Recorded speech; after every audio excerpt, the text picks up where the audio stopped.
आज मैं जिनके सामने बैठा हूँ वो हैं डॉक्टर जाकिर नाइक।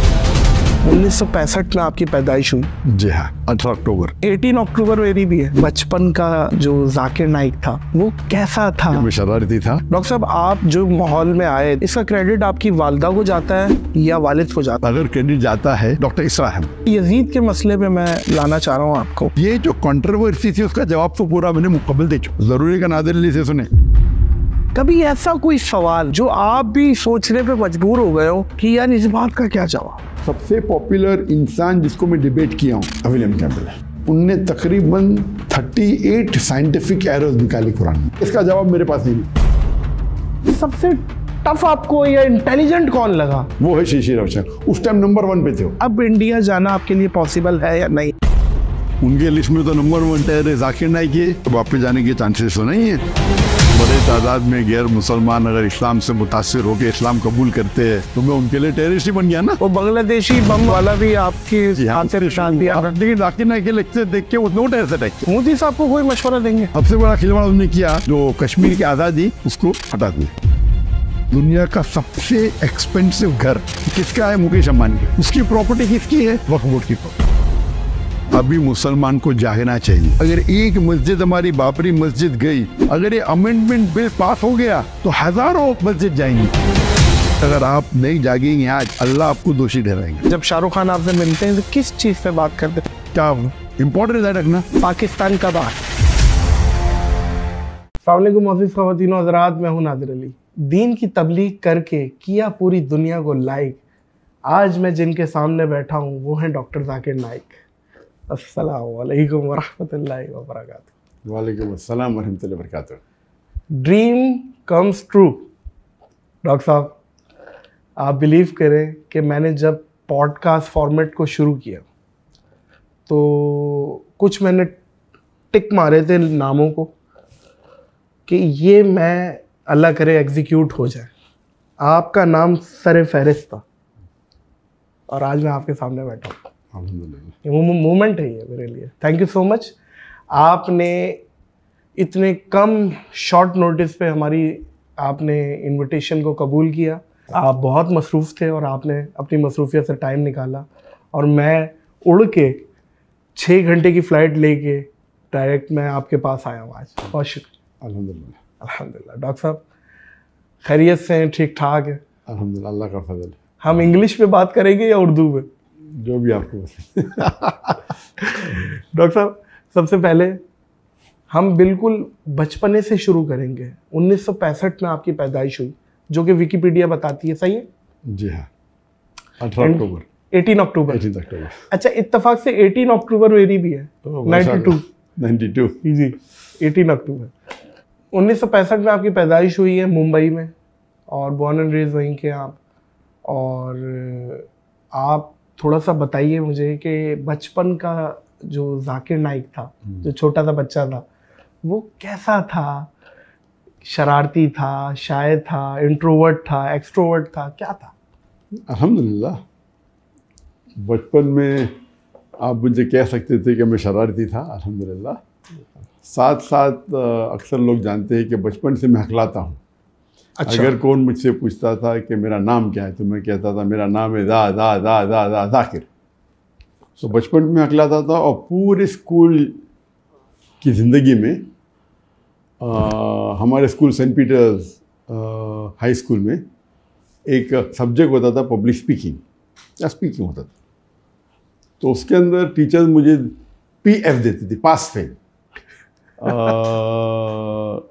कह सकते थे कि मुझ पे तरस खा के, क्योंकि बात करने में तो मखलाता था, तरस खा के मुझे PF देती थी। तो बचपन से मखलाता था। और स्कूल के अंदर अल्हम्दुलिल्लाह अल्लाह के फजल से मैं मैथमेटिक्स सब्जेक्ट में वो सबसे ज़्यादा सब्जेक्ट मुझे पसंद था और उसके अंदर हमेशा अक्सर मुझे अवार्ड मिलता था best in mathematics throughout my life. And of course हमारे स्कूल के अंदर हायर स्टैंडर्ड के अंदर there were 2 section. One was alternative 1, alternative 2। तो IGCSE जो हमारा बोर्ड कैम्ब्रिज बोर्ड था पहले, बाद में इंडिया में शिफ्ट हो गए। तो उसके अंदर 8th 9th 10th आखिरी 3 साल में ऑल्टरनेटिव 1, ऑल्टरनेटिव 2 होता था। ऑल्टरनेटिव 1 मतलब higher level of science and maths and alternative 2 मतलब lower level of maths and science. So मैं ऑल्टरनेटिव 1 में था। और अल्हम्दुलिल्लाह हमारे स्कूल एक प्रोटेस्टेंट स्कूल थी, क्रिश्चियन स्कूल थी मुंबई में, लेकिन उसके अंदर 80% से ज़्यादा माशाल्लाह मुसलमान पढ़ते थे। सही। तो हमेशा बचपन में जहाँ तक के स्टडीज़ का सवाल था, अल्लाह के फजल से काफ़ी मैं आगे था, ज़हीन था। लेकिन स्पोर्ट्स में हमेशा, स्पोर्ट्स के अंदर एवरेज था। तो मेरी ख्वाहिश थी कि मैं एक बार रेस जीतना चाहता था स्कूल के अंदर। लेकिन अल्लाह की मर्जी थी, स्कूल लाइफ में कभी भी नहीं जीता। लेकिन जब कॉलेज लाइफ में मैं गया तो एक मुसलमान दोस्त ने मैंने ऐसा पूछा कि ये 10 किलोमीटर रेस का हाईएस्ट रिकॉर्ड क्या है, तो हंसने लगा मुझ पे। रिकॉर्ड पूछ रहे, चल के दिखाओ, भागने की बात दूर है। और कौन मुझे जब चैलेंज करता है तो मैं हमेशा चैलेंज एक्सेप्ट करता हूँ, but naturally see in the situation, not any illogical challenge. तो मेरे पास 1 हफ्ता था वो रेस में दौड़ने के लिए। और कॉलेज, ये मेडिकल कॉलेज की बात है, और अल्हम्दुलिल्लाह की वजह से 10 किलोमीटर में मुझे गोल्ड मेडल मिला। जी हाँ, 10 किलोमीटर में gold medal. And then I went on the state level. So I was more of a long distance runner in my college days, दूर की दौड़ जिसके अंदर stamina is required, not short distance. My son Fariq is more short distance runner, is a sportsman. तो जहाँ तक कि athletics में था, वो मेरी ख्वाहिश थी स्कूल में, लेकिन अल्लाह ने उसे पूरी किया in the college life. And sports के अंदर of course I used to like football. The sports I never used to like was cricket. I felt cricket was a waste of time. Cricket में तो हमारी India Pakistan में सबसे ज़्यादा जो sports है वो क्रिकेट है। टीवी टूटते हैं। हमारी मैडम एक बात बोलती थी कि क्रिकेट में 2 लोग खेल रहे हैं, बाकी 9 लोग खड़े हुए देख रहे हैं। ये अजीब गेम है, लेकिन बड़ा मशहूर है इंडिया पाकिस्तान में। इंडिया पाकिस्तान में बहुत मशहूर है, लेकिन मेरे लिहाज से it is a waste of time. उसमें जहाँ तक कि एक्सरसाइज काफ़ी कम है compare to the other sports. Football is good, football है, वॉलीबॉल हो, बास्केटबॉल हो, तो उसके अंदर अल्हम्दुलिल्लाह एक्टिविटी। मैं अभी अपनी टीम से बोल रहा था, मैंने कहा माशाल्लाह देखें यार डॉक्टर साहब, दुनिया में भी जन्नत में रह रहे हैं, इंशाल्लाह आखिरत में भी जन्नत। दुनिया में भी इतनी खूबसूरत जगह है कि ग्रीनरी और पुत्रा जाया, इतनी प्यारी जगह है आपने जो चूज़ की है। इंडिया से हिजरत करनी पड़ी। इंडिया याद आता है आपको? India of course. ओवरऑल तो जो अल्लाह ताला ने जो प्लान किया, मकरूम खैर माफिन, अल्लाह सबसे बेहतरीन प्लानर है। तो इंडिया को छोड़ने का अफसोस तो हुआ पहले, फिर हम यहाँ आए, काफ़ी फ़ायदे हुए, काफ़ी ओवरऑल। लेकिन जो मिस करते हम इंडिया में, वो जो दावत हम बड़े खुले मैदान में आम करते थे, 10-10 लाख लोगों का रश। जी हाँ, मुसलमान गैर मुसलमान के साथ। और गैर मुस्लिम तकरीबन 25%, 20 से 25% रहते थे। तो अगर मजमा होता था लाख का, तो उसमें से 25%, 25% होते थे, 25,000 होते थे गैर मुस्लिम। तो मजमा 5 लाख का होता था, बहुत बड़ी बात होते थे। मजमा 1 मिलियन का भी 10 लाख का, तो उसमें से 2.5 लाख पता चला, 2.5 लाख गैर मुस्लिम होते थे। तो वो जो मंजर है, इंडिया के अलावा सिर्फ 2 या 3 मुल्क में और हो सकता है। अच्छा, हो सकता है इंडिया की टक्कर का इतना बड़ा मजमा। कहाँ? एक वो तो पाकिस्तान में, बिल्कुल ठीक है। एक हो सकता है बांग्लादेश में, ठीक है, और एक इंडोनेशिया में। बिल्कुल, तीनों सही नाम लिए। और अभी तक के मैं पाकिस्तान जब गया था, उस टाइम तो मैं तकरीर नहीं करता, मुकर्रर थाने में। पहले बार पब्लिक स्पीच जो छोटे लेवल के ऊपर मेरे ऑर्गेनाइज में 1992 में दी थी, पब्लिक में 1994 में दी थी, 1993-94 में। और फिर बांग्लादेश जाने का मेरा प्रोग्राम बना था 2 बार। एक बार जब डॉक्टर शहीद दीदात के साथ, वो मुझे ईयर याद नहीं, लेकिन आप अभी तक बांग्लादेश नहीं गए? अभी तक गया नहीं। अच्छा। तो 88 था या 92 था, ऐसा कुछ। दीदा साहब जाने वाले थे, तो मैंने भी वीज़ा लगा दिया, वीज़ा लग गया, वो ट्रिप कैंसिल हो गया, तो मैं गया नहीं। फिर 2013 की बात है कि मैंने वीज़ा लगाया था रियाद से। फिर वहाँ से इंटेलिजेंस की खबर आई कि मजमा बहुत बड़ा होने वाला है, अभी हालात सही नहीं है, तो आप पोस्टपोन करें तो बेहतर है। तो 2013 में भी वीज़ा लग गया और कैंसिल हो गया। पाकिस्तान का ऐसा सवाल आपने पूछा, पाकिस्तान आए, वो कहते हुए कब आएंगे? एक बार आ चुका। अब कब आएंगे? नेक्स्ट प्लान मेरी हुई थी जब मैं हिजरत किया 2016 में हिजरत किया। yes. मेरा मौका तो हो सकता है कि अभी वो कुछ महीने बाद वापस जाऊं, या 1 साल बाद, 2 साल बाद। तो जब 3-4 साल बाद पता लग गया कि अभी जाने के तो चांसेस नहीं है इंडिया, तो मैं डिसाइड किया अभी पाकिस्तान जा सकता हूँ।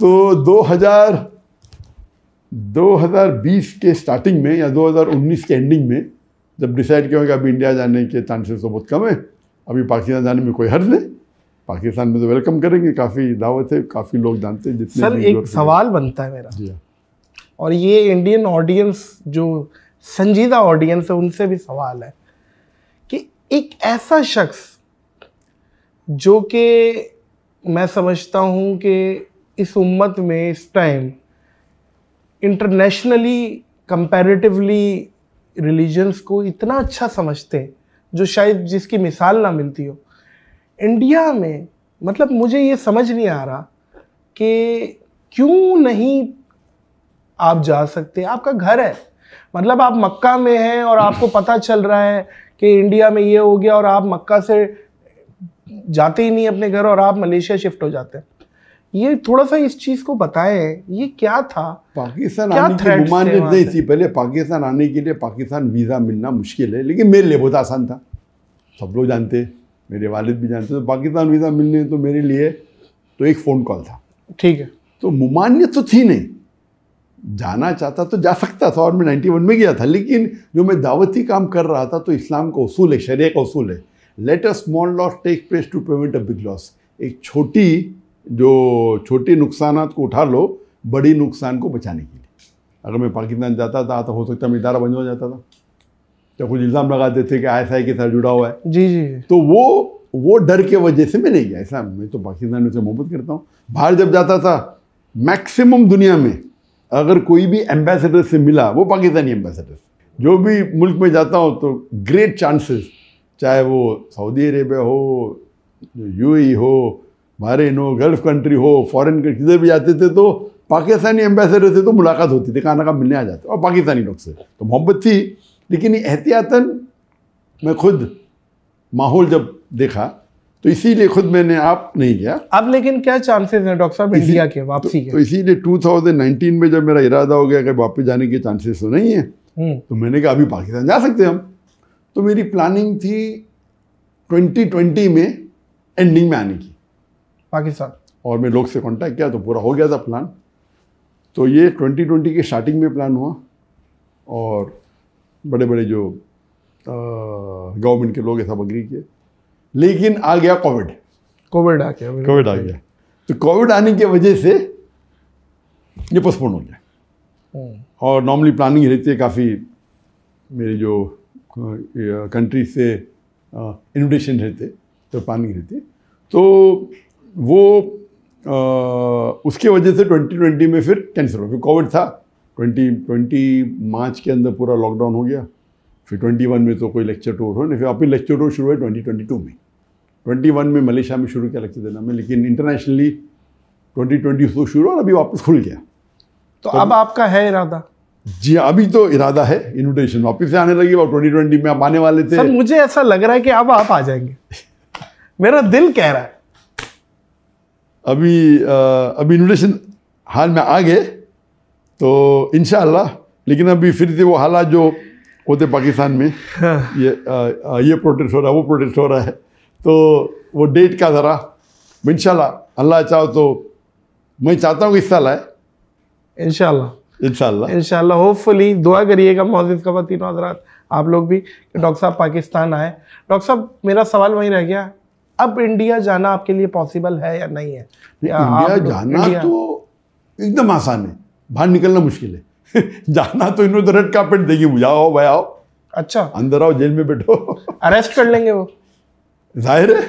अच्छा, उनके लिस्ट में तो नंबर 1 टायर है जाकिर नाइक, अगर मैं बड़े तादाद में गैर मुसलमान अगर इस्लाम से मुतासिर होकर इस्लाम कबूल करते हैं, अल्लाह उनको हिदायत देता है, तो मैं उनके लिए टेररिस्ट ही बन गया ना। हालांकि काफ़ी इल्ज़ाम लगा, लेकिन अल्लाह की मदद से एक भी इल्ज़ाम साबित नहीं हुआ, माशाल्लाह। जी जी जी। वो बांग्लादेशी बम वाला भी आपके खाते में डाल दिया था? उससे शुरू हुआ, उसके पहले तो कोई प्रॉब्लम था नहीं मुझे। लेकिन बांग्लादेश के अंदर 1 जुलाई 2016 में एक धमाका हुआ, एक टेररिस्ट अटैक हुआ, जिसमें 4 या 5 टेररिस्ट इन्वॉल्व थे और कोई 21-22 फॉरेनर की मौत हुई। उसके अंदर एक जो टेररिस्ट था वो मेरे फेसबुक का फॉलोअर था। अंदाजा तो बांग्लादेशी न्यूज़पेपर एक 3 जुलाई को information the, one of the terrorist was the follower of doctor Zakir Naik on the Facebook. Indian media ने उसको ट्विस्ट की जी और बोले ही वॉज इंस्पायर्ड। एक फॉलोअर होना अलग होता है और एक इंस्पायर्ड मुतासिर होके टेररिस्ट एक्ट करना अलग होता है, और एक फॉलोअर होना चाहिए। तासुर दे दिया कि आपका साथी है। हाँ, लेकिन जाकिर नाइक के लेक्चर देख के उसने टेररिस्ट अटैक किया इनडायरेक्ट। तौबा है। तो इंडिया मीडिया में, और उस टाइम वो हफ्ते में अल्हम्दुलिल्लाह maximum search name in the world वो जाकिर नाइक। आप गूगल के ऊपर Zakir Naik every day about 40-50 newspaper में, और इंडियन न्यूज़पेपर तो मुझे ओवरनाइट सर बिकते हैं। गवर्नमेंट ने मुझे और फेमस बना दी। तो इसीलिए मैंने कहा जज़ाकल्लाह। जज़ाकल्लाह। और जज़ाकल्लाह मतलब अल्लाह उनको जज़ा दे। जो लोग अरबी जानते हैं वो समझ गए मैंने क्या कहा। इंग्लिश में थैंक यू भी कहा, नो प्रॉब्लम। लेकिन एक जज़ाकल्लाह अलग होता है और एक जज़ाकल्लाह खैर अलग होता है। जज़ाकल्लाह मतलब अल्लाह उनको जज़ा दे, जैसा किया, अच्छा का अच्छा, बुरा का बुरा। वाह। इसलिए अगर मैं कोई मुसलमान अगर अरब से कहूँगा जो अरबी जानता है और इस्लाम जानता, जज़ाकल्लाह, मैंने कहा गाली दे रहे मुझे क्या? गाली भी हो सकती, हाँ। गाली है नहीं, हो सकती है, लेकिन क्या मैंने कुछ गलती किया? तो जज़ाकल्लाह मतलब अल्लाह उनको जज़ा दे। तो अगर कोई गलत काम किया उसके लिए भी हो सकते। तो सही में अगर किसी को आप शुक्रिया अदा करना चाहते होना चाहिए जज़ाकल्लाह खैरन, अल्लाह आपको जज़ा दे आपके अच्छे काम का। बिल्कुल सही है, दुरुस्त। तो एक बात है कि मोदी से मुझे बहुत फ़ायदा भी हुआ अल्हम्दुलिल्लाह। हिज्रत की इज्जत नहीं करता था मैं, और हिज्रत करने से बहुत फ़ायदा हुआ। अल्लाह ताला का ये प्लानिंग है। अल्लाह ताला जो प्लानिंग करता है, तो जो लोग इस्लाम के दुश्मन रहते उनसे भी बहुत से अच्छे काम करवा लेता है। मोदी साहब को कोई मशवरा देंगे? वो तो बहुत मशवरा दे दिया मैंने। क्या कहेंगे मोदी साहब इस टाइम इंडिया के लिए कैसे हैं आपके नज़दीक? क्या अभी तो 10 साल तो बहुत रूल किया। अभी ये इलेक्शन के अंदर ज़रा उनकी पॉपुलैरिटी कम हो गई, हुई है, बहुत कम हो गई कंपेयर टू बिफोर। उन्होंने कहा था, उनकी पार्टी ने, और वो खुद कहा कि हम 400 पार करेंगे। 543 सीट से 543 543 सीट से उनको 400 से ज़्यादा मिलने वाले थे। अल्लाह की मदद से 50% भी नहीं मिले उनको। पहले इलेक्शन में 50 से ज़्यादा मिले थे, 52-53% विद कोएलिशन हो गए थे। फर्स्ट इलेक्शन 2014 की बात कर रहा हूँ मैं। डायरेक्ट अल्हम्दुलिल्लाह उनकी पार्टी अकेले 50% क्रॉस की, 54 या 55%, एंड विद कोएलिशन 59 हो गई थी। 2019 में अकेले उनकी पार्टी 58%, 59 हो गई, विद कोएलिशन कुछ 64-65 के ऊपर हो गई। तो इस टाइम बोले अकेले बीजेपी 400 पार मतलब over 2/3 majority alone BJP, not the coalition. तो 50% मिलने के लिए 272 उनको मिले, कुछ उससे कम मिले, 250 ऐसे कम मिले उनको, और कोएलिशन के साथ वो 50% क्रॉस कर लिए, तो फिर से प्रधानमंत्री बन गए। लेकिन वो जो उनका रौब था, जो बढ़ते थे और लोगों ने खुदा मानने लगे, वो भी कम हो गया। इसीलिए जब उनके पास एब्सोल्यूट मेजॉरिटी होती और अगर कोएलिशन के साथ 2/3 होती, कुछ भी कर सकते, सही मनमानी कर सकते, कॉन्स्टिट्यूशन से खिलवाड़ कर सकते। और सबसे बड़ा खिलवाड़ उन्होंने किया, वो 370 आर्टिकल को उन्होंने बैन कर दी, निकाल दी, और कश्मीर की आज़ादी उसको हटा दिया।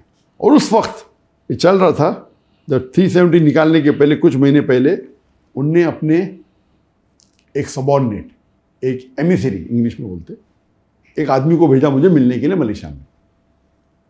तो मिलना चाहते थे, मैं बोला कोई प्रॉब्लम नहीं। तो हमने 5 स्टार होटल में मुलाकात की इधर मलेशिया में, पुत्रजाय में। मैंने बोला आपको कौन भेजा है?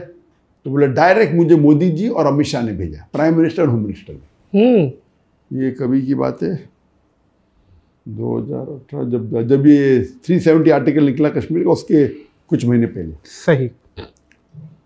18 था या 2018 तकरीबन, 19 जो भी था। तो क्या बात हुई इसमें? उन्होंने कहा कि हम आपके हमारे बीच में दरमियान मिसअंडरस्टैंडिंग हटाना चाहते। सही।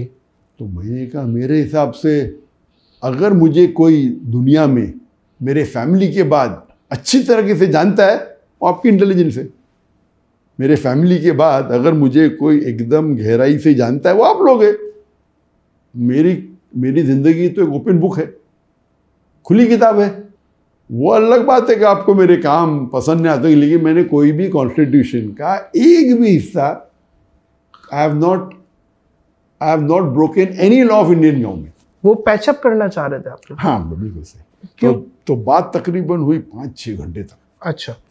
लंच भी किया अपने साथ में। तो बोले नहीं आप इतने मशहूर है, हम आपके साथ होना चाहते हैं, हम चाहते हैं आपको एकदम वापस इंडिया बुलाए, एकदम पूरे विथ फुल। आप इतने मशहूर, आप इतना अच्छा काम कर रहे, आपकी नॉलेज क्या है दिन के बारे में, आप हिंदुइज्म की नॉलेज रखते हैं, ब्ला ब्ला ब्ला। तो मैं बोला आप चाहते क्या है? बोले कुछ नहीं, हम चाहते ट्रैप तो नहीं था डॉक्टर साहब के आए तो पकड़ लो अल्लाह वालों। अच्छा। तो मैंने बोला कि आप चाहते क्या है? नहीं हम सिर्फ चाहते हैं कि हमारे ताल्लुकात अच्छे हो जाए। तो मैं उन्हें साफ कहा कि देखो आप अगर मुझसे कुछ काम लेना चाहते हैं, मैं मेरे देश के लिए, मुल्क के लिए काम करने को तैयार हूँ। मेरी 2 शर्तें। एक शर्त है जो आप मुझे कहेंगे वो कुरान और हदीस के खिलाफ नहीं होना चाहिए। नंबर 1 शर्त, अल्लाह और अल्लाह के रसूल टीचिंग के खिलाफ नहीं होना चाहिए। और नंबर 2, मुझे आपके पैसे की जरूरत नहीं। अगर ये 2 शर्त पूरी हो जाती, आप जो मुझसे काम लेना चाहते, मैं मेरे मुल्क के लिए हाजिर हूँ। फिर तो उन्होंने बोला वेरी गुड, नो प्रॉब्लम। तो गुफ्तगू हुई, काफ़ी गुफ्तगू हुई। आप चाहते क्या? नहीं कुछ नहीं, हम कोशिश करेंगे अभी आपको वापसी आने के लिए। तो उस वक्त तो कुछ कहा नहीं, लेकिन एकदम पैचअप कर लिया ऐसा कि भाई अभी हम with in couple of months आप वापस आ सकते। मुझे उम्मीद तो थी नहीं। मैं बोला अगर आप, फिर मुझे कहने लगे वो आदमी, शख्स जो आया था उधर से, दिल्ली से, कि हम चाहते हैं कि आप हमारी गवर्नमेंट को सपोर्ट करो कश्मीर इशू पे, कि जो हम 370 आर्टिकल को निकाल रहे वो सही है। तो मैंने कहा ये तो नामुमकिन है, मैं मेरे मुसलमान भाइयों के साथ गद्दारी कर ही नहीं सकता। जो मुसलमान कश्मीर में उनका हक है फ्रीडम, और जो ने मुआहदा किया है उसके तहत रहे तो कोई प्रॉब्लम नहीं। Article 370 the part of the it's a constitution, इसके अंदर दे हैव गॉट फ्रीडम। कुछ चीज़ के अंदर ऑटोनॉमी है, कुछ चीज़ के अंदर वो साथ में इंडियन गवर्नमेंट के है। लेकिन आप अगर कहीं ऑटोनॉमी को निकाल देंगे वो तो जास्ती है उनके ऊपर। इंडिया को इंडिपेंडेंस जब मिला, काफ़ी ऐसे जो पार्ट्स ऑफ इंडिया है जो ऑटोनॉमस, इसमें तो मैं कुछ कर नहीं सकती। तो ये तो कुरान के खिलाफ है, हदीस के खिलाफ है, मेरे मुसलमान भाई के साथ गद्दारी है। उनका रिएक्शन तो नहीं ऐसा मत, वैसा कुछ लिखो। मैं last out of the question. हाँ ये बोल सकता हूँ क्या गलत हो रहा है, ये बोल सकता हूँ क्या गलत हो रहा है, and I am totally against it. ठीक है, उनका स्टाइल था, ये बीजेपी गवर्नमेंट का स्टाइल है कि मुसलमान को अगर जो चाहते हैं अपने काम कराने के लिए, चाहे उलमा हो, चाहे बिजनेसमैन मुसलमान हो, कोई भी हो, या गैर मुस्लिम हो, वो पहले आके प्यार से बात करते, फिर कोशिश करते पैसे दे के खरीदने की। नहीं खरीद जाता धमकी देते अंदर कर लेंगे। ये उनका फॉर्मूला है, प्यार से करके तारीफ करो, हम तुमको फ़ायदा देंगे। नंबर 2 पैसे दे के खरीद। अक्सर ये पहले 2 में अक्सर लोग मान देते। तीसरा है नहीं करेंगे तो हम ईडी की रेट डालेंगे, इनकम टैक्स की रेट डालेंगे। तो मेरे साथ तो सब कुछ कर लिया उन्होंने, मुझे प्रॉब्लम ही नहीं। पुलिस भेजे, ईडी भेजे, ये भेजे, नंबर 1 टेररिस्ट कह दिया। तो मैं थैंक यू बोलता कि लोग मुसलमान में तो काफ़ी लोग, अक्सर लोग जानते थे इंडिया में, गैर मुस्लिम में भी जानते थे। लेकिन मोदी के बाद ये गोदी मीडिया जो है, वो जो मुझे हमेशा मीडिया पे आने की वजह से अभी तो माशाअल्लाह बहुत small percentage non Muslim India में होंगे जो मुझे नहीं जानते। नहीं, मुझे नहीं लगता कि नहीं जानती होगी, बहुत बहुत कम होगी। तो ये उनकी बदौलत है। और उसके बाद लेकिन जब भी मैं ट्रैवल करता हूँ, चाहे मलेशिया में हो या बाहर हो, गैर मुसलमान अब भी मुझसे मोहब्बत करते हैं। उनका मेन प्रॉब्लम था कि जब मुसलमान में लेक्चर में आते वो अलग बात है, लेकिन मुतासर होके वो इस्लाम की जो गलत फहमी दूर हो जाते और काफ़ी लोग इस्लाम भी कबूल करते। तो उसके वजह से उनका नुकसान हो रहा था, वो हिंदुत्व का जो स्टेटमेंट था ना। और फिर बाद में NEC एक्ट आ गया, वो बिल पास हो गया। वो चाहते थे उसके अंदर भी मैं सपोर्ट करूँ, मैं बोला आउट ऑफ द क्वेश्चन। वाह। तो उस टाइम क्योंकि हम वापस उस पहलू पे आते कि वो मेजॉरिटी में थे तो पास कर सकते थे, करो पार्लियामेंट में जाओ, कोई ऑपोजिशन ले नहीं सकता है, लीडर ऑफ ऑपोजिशन भी नहीं है। इंडियन पार्लियामेंट का रूल है लीडर ऑफ ऑपोजिशन होने के लिए आपके पार्टी को कम से कम 10% सीट चाहिए। तो 543 में से 55 सीट्स अगर आपकी पार्टी को मिले तो आप लीडर ऑफ ऑपोजिशन बन सकते। 10 साल तक के कोई भी पार्टी को 55 सीट्स भी नहीं मिले तो लीडर ऑफ ऑपोजिशन था ही नहीं। लेकिन ये इलेक्शन में अभी जो कुछ चंद महीने पहले 2024 में ख़त्म हुआ, अल्हम्दुलिल्लाह इसमें कांग्रेस को 99 सीट्स मिल गए और बाकी जो इंडिया का गठबंधन था उन्हें मेजॉरिटी तो नहीं मिला लेकिन क्लोज थे। तो now the opposition is strong. अभी क्या हो गया, अब जो बोले ना उनका तो दबाव और दबदबा मोदी का अभी कम हो गया। अभी ये दो मेजर जो पार्लियामेंट के साथ जो खिलवाड़ किया मुसलमानों के साथ और जो पार्लियामेंट में जो कॉन्स्टिट्यूशन में चेंज करके जो अमेंडमेंट करके जो मुसलमान पे जबरदस्त बहुत सी चीज़ें किए, ये दो मेन थे। अभी थर्ड करने जा रहे थे। कुछ हफ्ते पहले एक अमेंडमेंट बिल लेके आया उनने, वक्फ अमेंडमेंट बिल। वक्फ तो आप जानते हैं कि एंडोमेंट है और इंडिया में एक बॉडी जिसके पास सबसे ज़्यादा लैंड है, number 1 is the defence of India, number 2 is Indian railways, number 3 is the Muslim Waqf board. तो मुस्लिम वक्फ की जो जायदाद है, जो प्रॉपर्टी है, वो 9.4 लाख एकड़ है। 9.5 लाख तकरीबन 9.5 लाख एकड़ है, बताइए। અને 41 बिलियन स्क्वायर फीट અને 3,800 स्क्वायर किलोमीटर। कंट्री से ज्यादा है। हमने छोटे छोटे कंट्री जो बाहर में उससे बड़ी है। जी जी जी जी। तो ये अभी बिल में अमेंडमेंट लेना चाहते हैं। क्या वो बिल के बोर्ड के ऊपर नॉन मुस्लिम को रखेंगे, हम गवर्नमेंट को और पावर देंगे। तो इंडियन कॉन्स्टिट्यूशन में, इंडियन कॉन्स्टिट्यूशन जब पार्टीशन हुआ तो उसको इंडिया को तो डेमोक्रेटिक कंट्री बनाए, लेकिन हमारे जो मुसलमान थे उनने जो मुस्लिम पर्सनल लॉ बोर्ड कायम किया, ये एक फिनोमिनल है। तो इसलिए कोई भी गैर मुस्लिम कंट्री दुनिया की है, India is one of the best और दी बेस्ट कुड से, क्योंकि मुस्लिम पर्सनल लॉ बोर्ड है। वक्फ की प्रॉपर्टी जो है, जो मुसलमान ने ड्राफ्ट किए कॉन्स्टिट्यूशन में, ये वक्फ के जो पॉइंट्स है is better than many of the Muslim countries. Muslim country के जो वक्फ के पॉइंट्स है वो इंडियन वक्फ बोर्ड और पावरफुल है। इतना महफूज किया गया है ताकि जो हमारे दादा बाप दादा परदादा थे, जो डिकेड और सालों पहले, 100 साल 150 साल पहले या जो वक्फ किया, उसको सिक्योर किए थे। अब ये मोदी गवर्नमेंट उसको हड़प करना चाहता है। थर्ड लार्जेस्ट प्राइवेट है ये वक्फ जो है, इट्स नॉट पब्लिक। और बाकी तो गवर्नमेंट की है ना, डिफेंस एंड रेलवे, ये तो प्राइवेट है मुसलमान की, यानी अल्लाह के लिए वक्फ किया गया है। It should benefit only the Muslims. तो उसके अंदर वो अमेंडमेंट लेना चाहते हैं, अपने पास रखना। ठीक है, थोड़े मुसलमानों ने गलती की, मुसलमान जो मुतवल्ली है अब पैसा खाए और फ़ायदा लिए, तो फ़ायदा लेने से वक्फ बोर्ड का नुकसान हो रहा है। तो उस आड़ में उसको एक्सक्यूज बना के बोलते हम अमेंडमेंट करना चाहते हैं। अमेंड करे तो ये पूरा हड़प कर सकते हैं, आप समझे ना। तो कुछ मुसलमान गलत है, जो मुतवल्ली है, अपने फ़ायदे के लिए रिश्वत लेते, कम भाव के ऊपर ज़मीन दे देते ऑन रेंट, और कई बार गवर्नमेंट चीप रेंट पे ले देती। आपको शायद पता नहीं होगा, दुनिया का सबसे एक्सपेंसिव घर किधर है? मुंबई में। कौन किसका है? मुकेश अंबानी का। अच्छा। वो $2 बिलियन वर्थ है। कोई बोलता है 1, कौन बोलता है 1.5, $2 बिलियन मुकेश अंबानी का। मुकेश अंबानी का, बताइए। दुनिया में सबसे एक्सपेंसिव हाउस, जो 27 माले की बिल्डिंग है एंटेलर, उसके ऊपर 3 हेलीपैड है, दुनिया का सबसे एक्सपेंसिव हाउस, उसकी प्रॉपर्टी किसकी है? वक्फ बोर्ड की प्रॉपर्टी। अच्छा, ये मुस्लिम वक्फ थी, लेकिन वक्फ की कोई मुसलमान ने गड़बड़ किया है, रिश्वत है क्या, मुझे पता नहीं डिटेल्स उसके ऊपर कोर्ट केस हुआ था। कोर्ट केस होने की वजह से महीनों तक या कई साल तक वो अपने घर में एंटर भी नहीं कर सके, लेकिन अभी वो क्लियर हो गया। अच्छा, आई मस्ट से कि शायद ये जो हिंदू हमारे भाई देख रहे होंगे वो शायद डिसएग्री करें इस बात से, ऐसा नहीं है। और नहीं, काफी फेमस ये केस हो गया था। हाँ, वो अलग बात है कि उसके अंदर मुसलमान की गलती तो होगी, उनने कैसा उनको दिया? वक्फ प्रॉपर्टी तो बेच नहीं सकते, वक्फ है ना।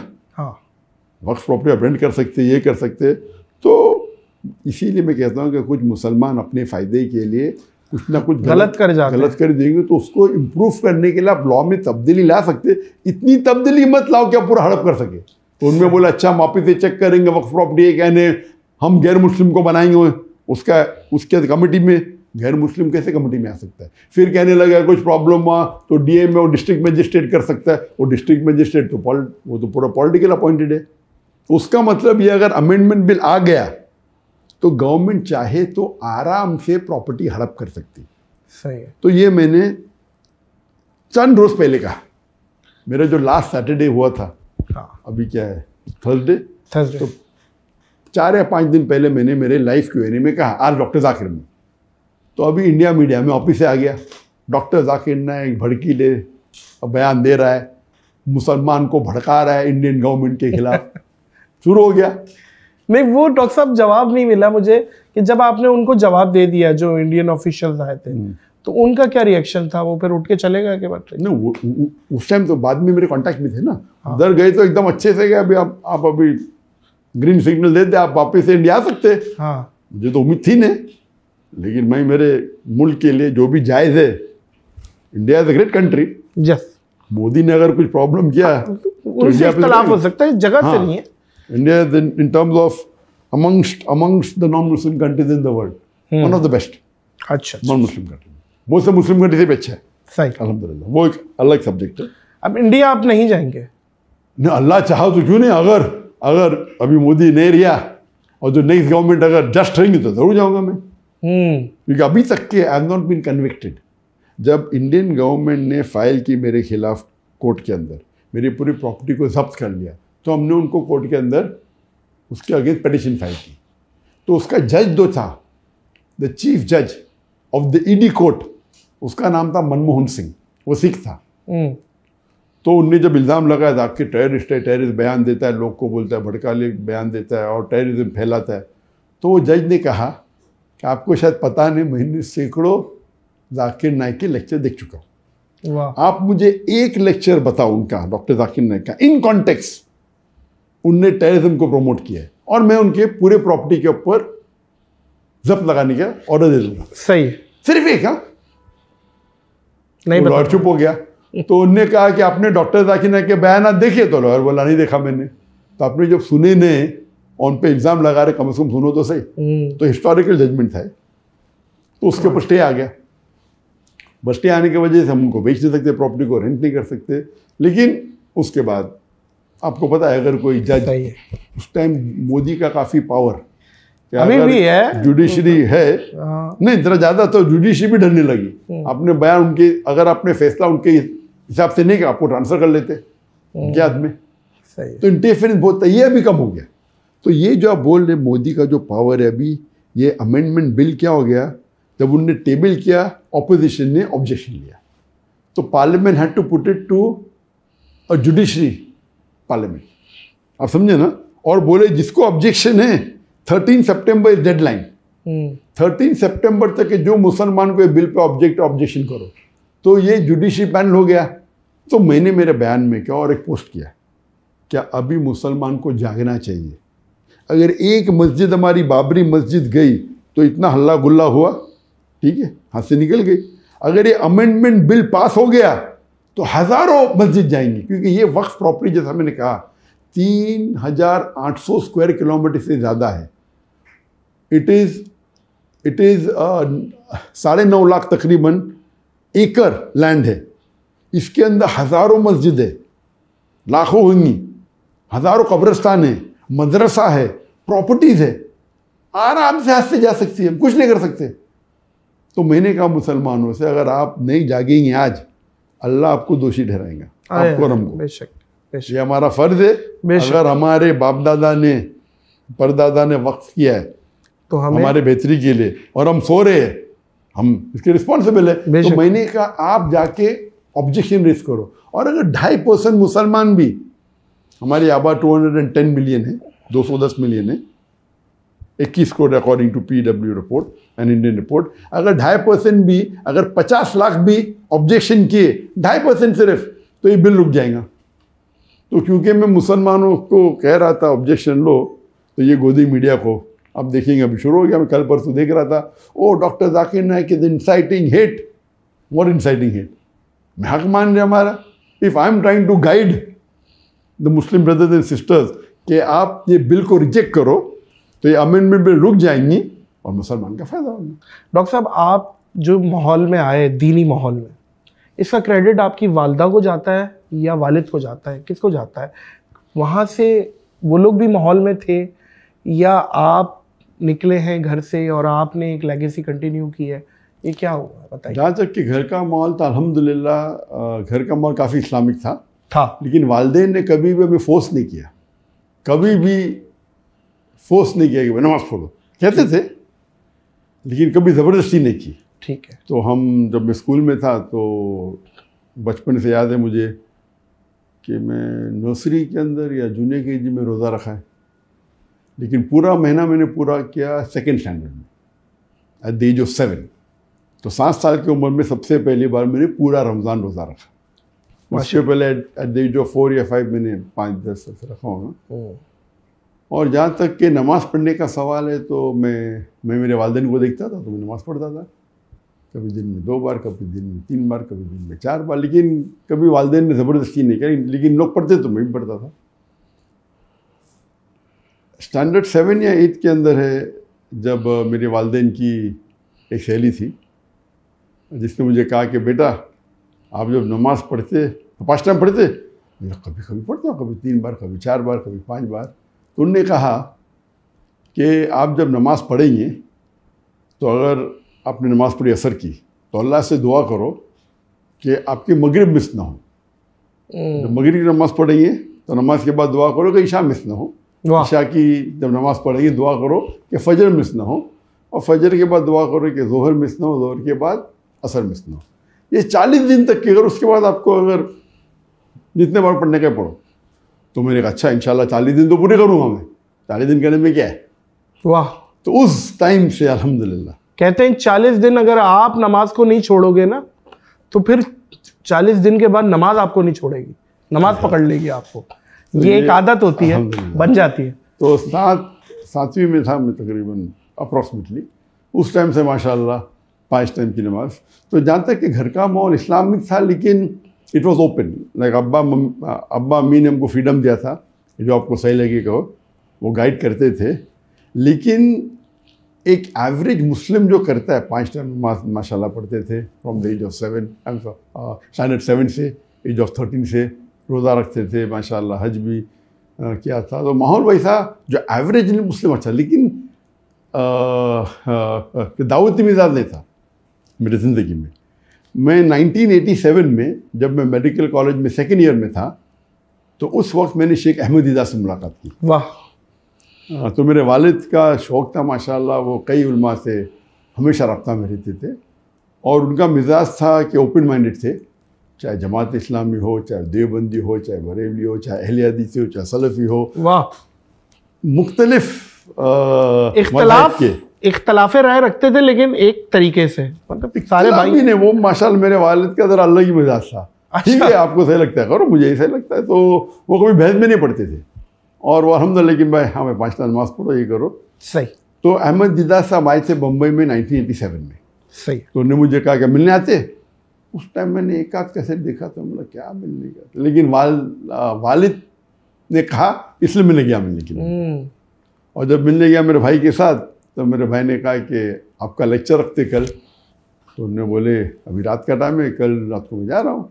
हार्डली 20 घंटा कैसा रखेंगे आप? अच्छा ठीक है। तो हमने पहले बार ऑर्गेनाइज किया शेख अहमद दीदात का lecture without any media publicity, क्योंकि रात को तकरीबन 11-12 बजे उन्हें हाँका और नेक्स्ट डे 7 बजे शाम को प्रोग्राम था, तो प्रेस में देने का टाइम नहीं था। तो वालिद ने फ़ोन करके माशाल्लाह अपने कॉन्टैक्ट के लोग को बुलाए, तो वो प्रोग्राम पहला प्रोग्राम था शेख अहमद दीदात। उसके बाद वो लाइव प्रोग्राम देखने के बाद मैं अहमद दीदात का फ़ैन बन गया। उसके पहले मैं फ़ैन नहीं था। सही। और अहमद दीदात को मिलने के बाद फिर हमने उनको वापस से बुलाया तकरीबन 7-8 महीने बाद, और वो 18 दिन के लिए आए थे इंडिया में, और उनके काफ़ी प्रोग्राम हमने रखे बॉम्बे में। और वो जब ऑर्गेनाइज़ किए तो उन्होंने पूरा सेट दिया था मुझे, लेकिन वो आने के पहले मैंने काफ़ी कैसेट उन्हें देख चुका था। उसके बाद मैं उनका फ़ैन बन गया और मैं उनको इमिटेट करने लगा। और मेडिकल कॉलेज में जब मैं दावत करता था तो मेरे मुसलमान दोस्त काफ़ी कम होते, हार्डली मे बी 4% होते थे मुसलमान इन द मेडिकल कॉलेज। तो वो भाग जाते थे, बोलते कि जाकिर के साथ तो पिटवा देंगे हमें। तो मैं हमेशा कहता था कि, और वो कहते थे कि आप अगर दावत करेंगे अपने प्रोफेसर से वो आपको फेल करेंगे। तो मैं कहता था अगर मेरे प्रोफेसर मुझे फेल करेंगे तो मुझे और 1 साल मौका मिलेगा उनसे दावत करने का। तो मेन जो अगर क्रेडिट जाता है जो रुख को बदलने का मेरे दावती मैदान में, दीनी तो अल्हम्दुलिल्लाह मेरे वालिदैन थे, लेकिन मुझ पर ज़बरदस्ती नहीं किया। दीदार साहब को मिलने के बाद दीदार साहब ने मुझे डॉक्टर ऑफ बॉडी से डॉक्टर ऑफ सोल कर दिया, तब्दील कर दिया। वाह, doctor of soul, body to doctor of soul. क्या बात है भाई। मैं जिस्म का तबीब था, डॉक्टर था, अब रूह के, उसके बाद रूह का तबीब बन गया। और जो मज़ा मिलती थी अगर कोई पेशेंट को क्योर करने में, अल्हम्दुलिल्लाह। और मैं समझता था कि medical profession is the best profession in the world, इसीलिए मैंने चुना कि मैं डॉक्टर बनूँ। मेरे वालिद भी डॉक्टर थे, मेरे भाई भी डॉक्टर थे, उन्हें जबरदस्ती नहीं की, लेकिन मैं समझता था कि एक मेडिकल डॉक्टर, एक तबीब सबसे बेहतरीन प्रोफेशन है। जब दीदार साहब के बाद मिलने के बाद मुझे पता लगा कि अल्लाह ताला कहते हैं कुरान में सूरह फुसिलत में सूरह नंबर 41 आयत नंबर 33 में, वमन अहसनु क़ौलन मिम्मन दुआ इलल्लाहि व अमिला सालिहान व क़ाला इन्ननी मिनल मुस्लिमीन। Who is better in speech than one who invites to the way of the Lord, works righteousness and says I am a Muslim? कौन बेहतर है स्पीच में? वो शख्स जो अल्लाह की तरफ बुलाता है, वो इन्वाइट एंड और वो कहता है कि मुस्लिम हूँ। तो सबसे बेहतरीन प्रोफेशन जो अल्लाह ताला के नज़दीक जो कुरान मजीद में कहा गया है वो एक दाई का, लोग को इस्लाम की तरफ बुलाना। और दाई मोअज़्ज़िज़ ख़वातीन व हज़रात, डॉक्टर साहब दाई, डॉक्टर साहब की वाइफ दाई, डॉक्टर साहब के बेटे दाई, डॉक्टर साहब की बेटियां दाई, और मतलब एक पूरा ख़ानदान आपका माशाल्लाह दाई सिस्टम पे है और लेगेसी कंटिन्यू हुई भी है। सर अल्लाह आपको इस्तकामत दे इस चीज़ पे। तो माशाल्लाह आपने बहुत काम किया है दीन के हवाले से, अल्लाह ने बहुत काम मज़ीद लेना है। आपको अंदाज़ा भी है कि पाकिस्तान में आपको कितना प्यार किया जाता है? अल्हम्दुलिल्लाह। आपको डॉक्टर साहब अंदाज़ा है?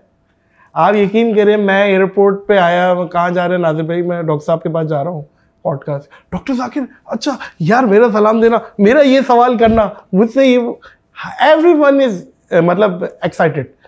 किसी भी फिरके से आपके लिए एक्साइटेड था कि डॉक्टर साहब के लिए भाई वाह वाह, इंसानी कंप्यूटर मतलब डॉक्टर साहब है भाई, फला फला ये यहाँ से ये।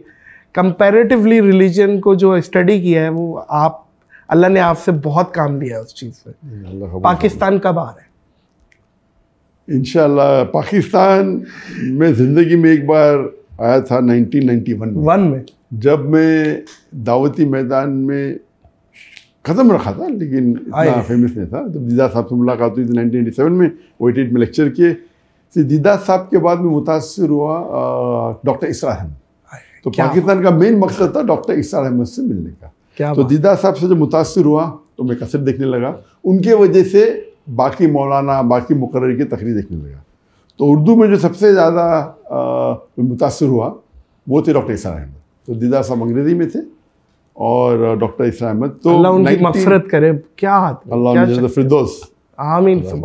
तो 1991 में मैं पहली बार आया था, उस टाइम में तकरीर नहीं करता था। अच्छा, उस वक्त आप मेडिकल में जस्ट पास कर चुका था, इंटर्नशिप कर रहा था, और हमारे फाउंडेशन, इस्लामिक रिसर्च फाउंडेशन को कायम की थी हमने। मशहूर भी नहीं हुए थे, मतलब आप नहीं, लोग जानते नहीं थे। तो डॉक्टर साहब भी मेरा ख्याल है इतना ज्यादा आपको एक नहीं जानते। डॉक्टर साहब से क्योंकि मैं कहा था मैं आने वाला हूँ तो कौन शख्स से मिलना चाहते, फिर मैंने कहा कि मेरा एक जुनून है कि जितने भी इस्लामिक कैसेट्स थे उन्हें इकट्ठा करें और दुनिया की सबसे बड़ी लाइब्रेरी बनाए। तो मैंने कहा उनको कि जितने भी आपकी सब कैसेट्स हो ऑन द स्पॉट है ही नहीं, हम तो कुछ लोग जो मांगते थोड़े मौजूद है लेकिन उनके सैकड़ों वीडियो कैसेट्स थे। तो मैंने बोला मैं ऑर्डर देना चाहता हूँ और अच्छी उम्दा जापानीज़ वीडियो कैसेट VHS चलते थे उस टाइम, उन पे आप रिकॉर्डिंग करो। तो उन्होंने बोला अभी तक मेरी ज़िंदगी में कोई भी शख्स ने ये नहीं कहा कि मुझे सब कैसेट चाहिए। तो मैंने कहा जितने शिकागो में आपके कैसेट सब मैं कलेक्ट कर चुका हूँ, कराची आपके सेंटर में से ले चुका हूँ, अभी आपके लाहौर ब्रांच में से सब लेना चाहता हूँ। तो और डॉक्टर साहब से काफ़ी मुतासिर था। तो जब मैंने कहा उनसे कि आपका क्या मकसद है आने का, मैं बोला आपसे मिलने का मकसद था और यहाँ इस्लामिक इदारे देखना चाहता हूँ। और वो बड़ा शौक़ था कि वर्ल्ड वाइड जितने इस्लामिक इदारे हैं, जितने स्कॉलर्स हैं, जितने दाई है, जितने मुबल्लिग है, उनसे मिल के गुफ्तगू करना और इल्म हासिल करना। तो उन्होंने कहा पाकिस्तान में आपको इस्लामिक इदारे तो बहुत मिल जाएंगे लेकिन इस्लाम नहीं मिलेगा। और आप उनके तकरीर सुनेंगे तो पता हो कितने नाराज़ थे कि मुसलमान दीन से क्यों दूर है, मुसलमान कुरान से क्यों दीन है सर। और उनने जो एक गाइडेंस मुझे दिया कि उन्होंने कहा कि दाई को हमेशा अपनी जो ज़रूरत है उसे कम करना चाहिए, एकदम कम। वाह वाह, ज़रूरत कम करो ताकि आपको ज़िंदगी बसर करने के लिए आसानी मोहताज ना हो। और अगर आपको कोई चीज़ कहने का इस्लाम के बारे में डंके के चोट पे कह सकते हैं, आपको किसको ख्वाहिश को पूरी करना, किसको फ्लैटर करने की ज़रूरत नहीं। बिल्कुल सही है। और ये जो उनने ज़ोहद का कायम जो एडवाइस दिए, और अल्लाह के फजल से अल्हम्दुलिल्लाह अल्लाह ने काफ़ी नवाजा है। तो इन टर्म्स ऑफ फाइनेंस कभी तकलीफ नहीं। जैसे आप कह रहे थे कि मेरे वालिद ने, जब मैंने कहा उनको कि क्या मुझे दाई बनने का है, तो वालिद ने बोला नो प्रॉब्लम। तो मैंने कहा अभी मैं मेडिकल कॉलेज में हूँ, मैं करने वाला हूँ PG, तो 2 घंटा मैं करूँगा हफ्ते में, नो प्रॉब्लम। फिर मैं बोला दिन में 2 घंटा करने का, उन्होंने बोले नो प्रॉब्लम। फिर बोला 50-50 दावा, 50% मेडिकल प्रैक्टिस, बोले नो प्रॉब्लम। वालिद साहब क्या करते थे? वालिद साहब भी डॉक्टर थे। अच्छा, वो भी डॉक्टर थे? वालिद साहब साइकियाट्रिस्ट थे, माशाअल्लाह उनको ज़्यादा खैर दे। तो फिर मैंने कहा कि हम 50-50, बोले नो प्रॉब्लम। फिर बोले 2 घंटा मेडिकल प्रैक्टिस करूँगा, बाकी दावा करूँगा, बोले नो प्रॉब्लम। और ये सब ऐसा नहीं कि 2-2 साल के बाद हुआ, 2-2, 3-3 महीने बाद। तो 1.5-2 साल में मैंने कहा वालिदैन से कि मुझे 100% दावा करने का, बोले नो प्रॉब्लम। तो पूरा सपोर्ट था उनके पास, उनका सपोर्ट था। तो मुझे कोई, जहाँ तक कि मेरी फाइनेंस का प्रॉब्लम ही नहीं था। जब मैं डॉक्टर ईसा अहमद साहब से मिला तो उन्होंने क्या, अपनी ज़रूरत को आप कम करो। और ये मैं पहले बोल चुका आपको, लेकिन उन्होंने कहा कि आपको दोनों में से चुनना पड़ेगा, दुनिया या दीन। नहीं, इधर मेडिकल, अगर आपको माहिर बनने का है, इधर मेडिकल डॉक्टर या दाई। इस्लाम में तो दीन और दुनिया दोनों हैं, एक वाहिद मजहब है जिसमें दोनों इंपॉर्टेंट। वाह वाह वाह। लेकिन अगर आपको स्पेशलिस्ट बनने का है, उनने कहा कि मैं 7 साल कोशिश किया, मेडिकल डॉक्टर था और दावत भी करता था, अगर एक फील्ड में माहिर बनने का, दोनों में से एक चुनो। तो वो मेरा एक मकसद था। जब मैं वापस गया उस टाइम मैंने वाले से कहा तो मुझे 50-50 करने का है, फिर मैंने फुल कहा। तो ये जो मेरा पीरियड था आफ्टर पासिंग में MBBS, और ये तकरीबन 1 से 1.5-2 साल था जब मैं करने वाला था पोस्ट ग्रेजुएशन, फिर मैं ड्रॉप कर दिया। तो डॉक्टर साहब का, डॉक्टर ईसा अहमद साहब का काफ़ी बड़ा हाथ था इसमें। क्या मैंने मेरे मेडिकल प्रोफेशन को मैं भी जल्दी छोड़ा, हो सकता था कि और मैं टेस्ट करता था।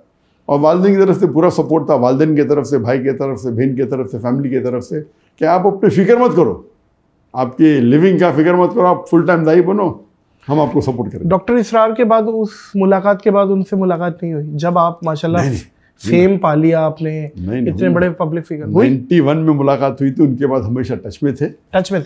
और फिर हमने उन्हें 2004 में, ईयर बराबर आई थिंक 2004 के करीब है, हमने उनको इनवाइट किया था। इंडिया में आए थे, इंडिया में इनवाइट किया हमने 2004 में, और वो आए थे।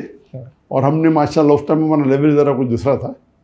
तो दीदा साहब को पहले हमने ऑर्गेनाइज किए थे लेक्चर, तो हमें तजुर्बा था। बाकी काफ़ी लेवल कुछ और का, मतलब वो हद्दे नज़र पब्लिक ही पब्लिक, कैमरा दिखाई नहीं पा रहा। नहीं, हमारा उस टाइम जब हम दीदा साहब को बुलाए तो दीदा साहब बहुत मुतासिर थे।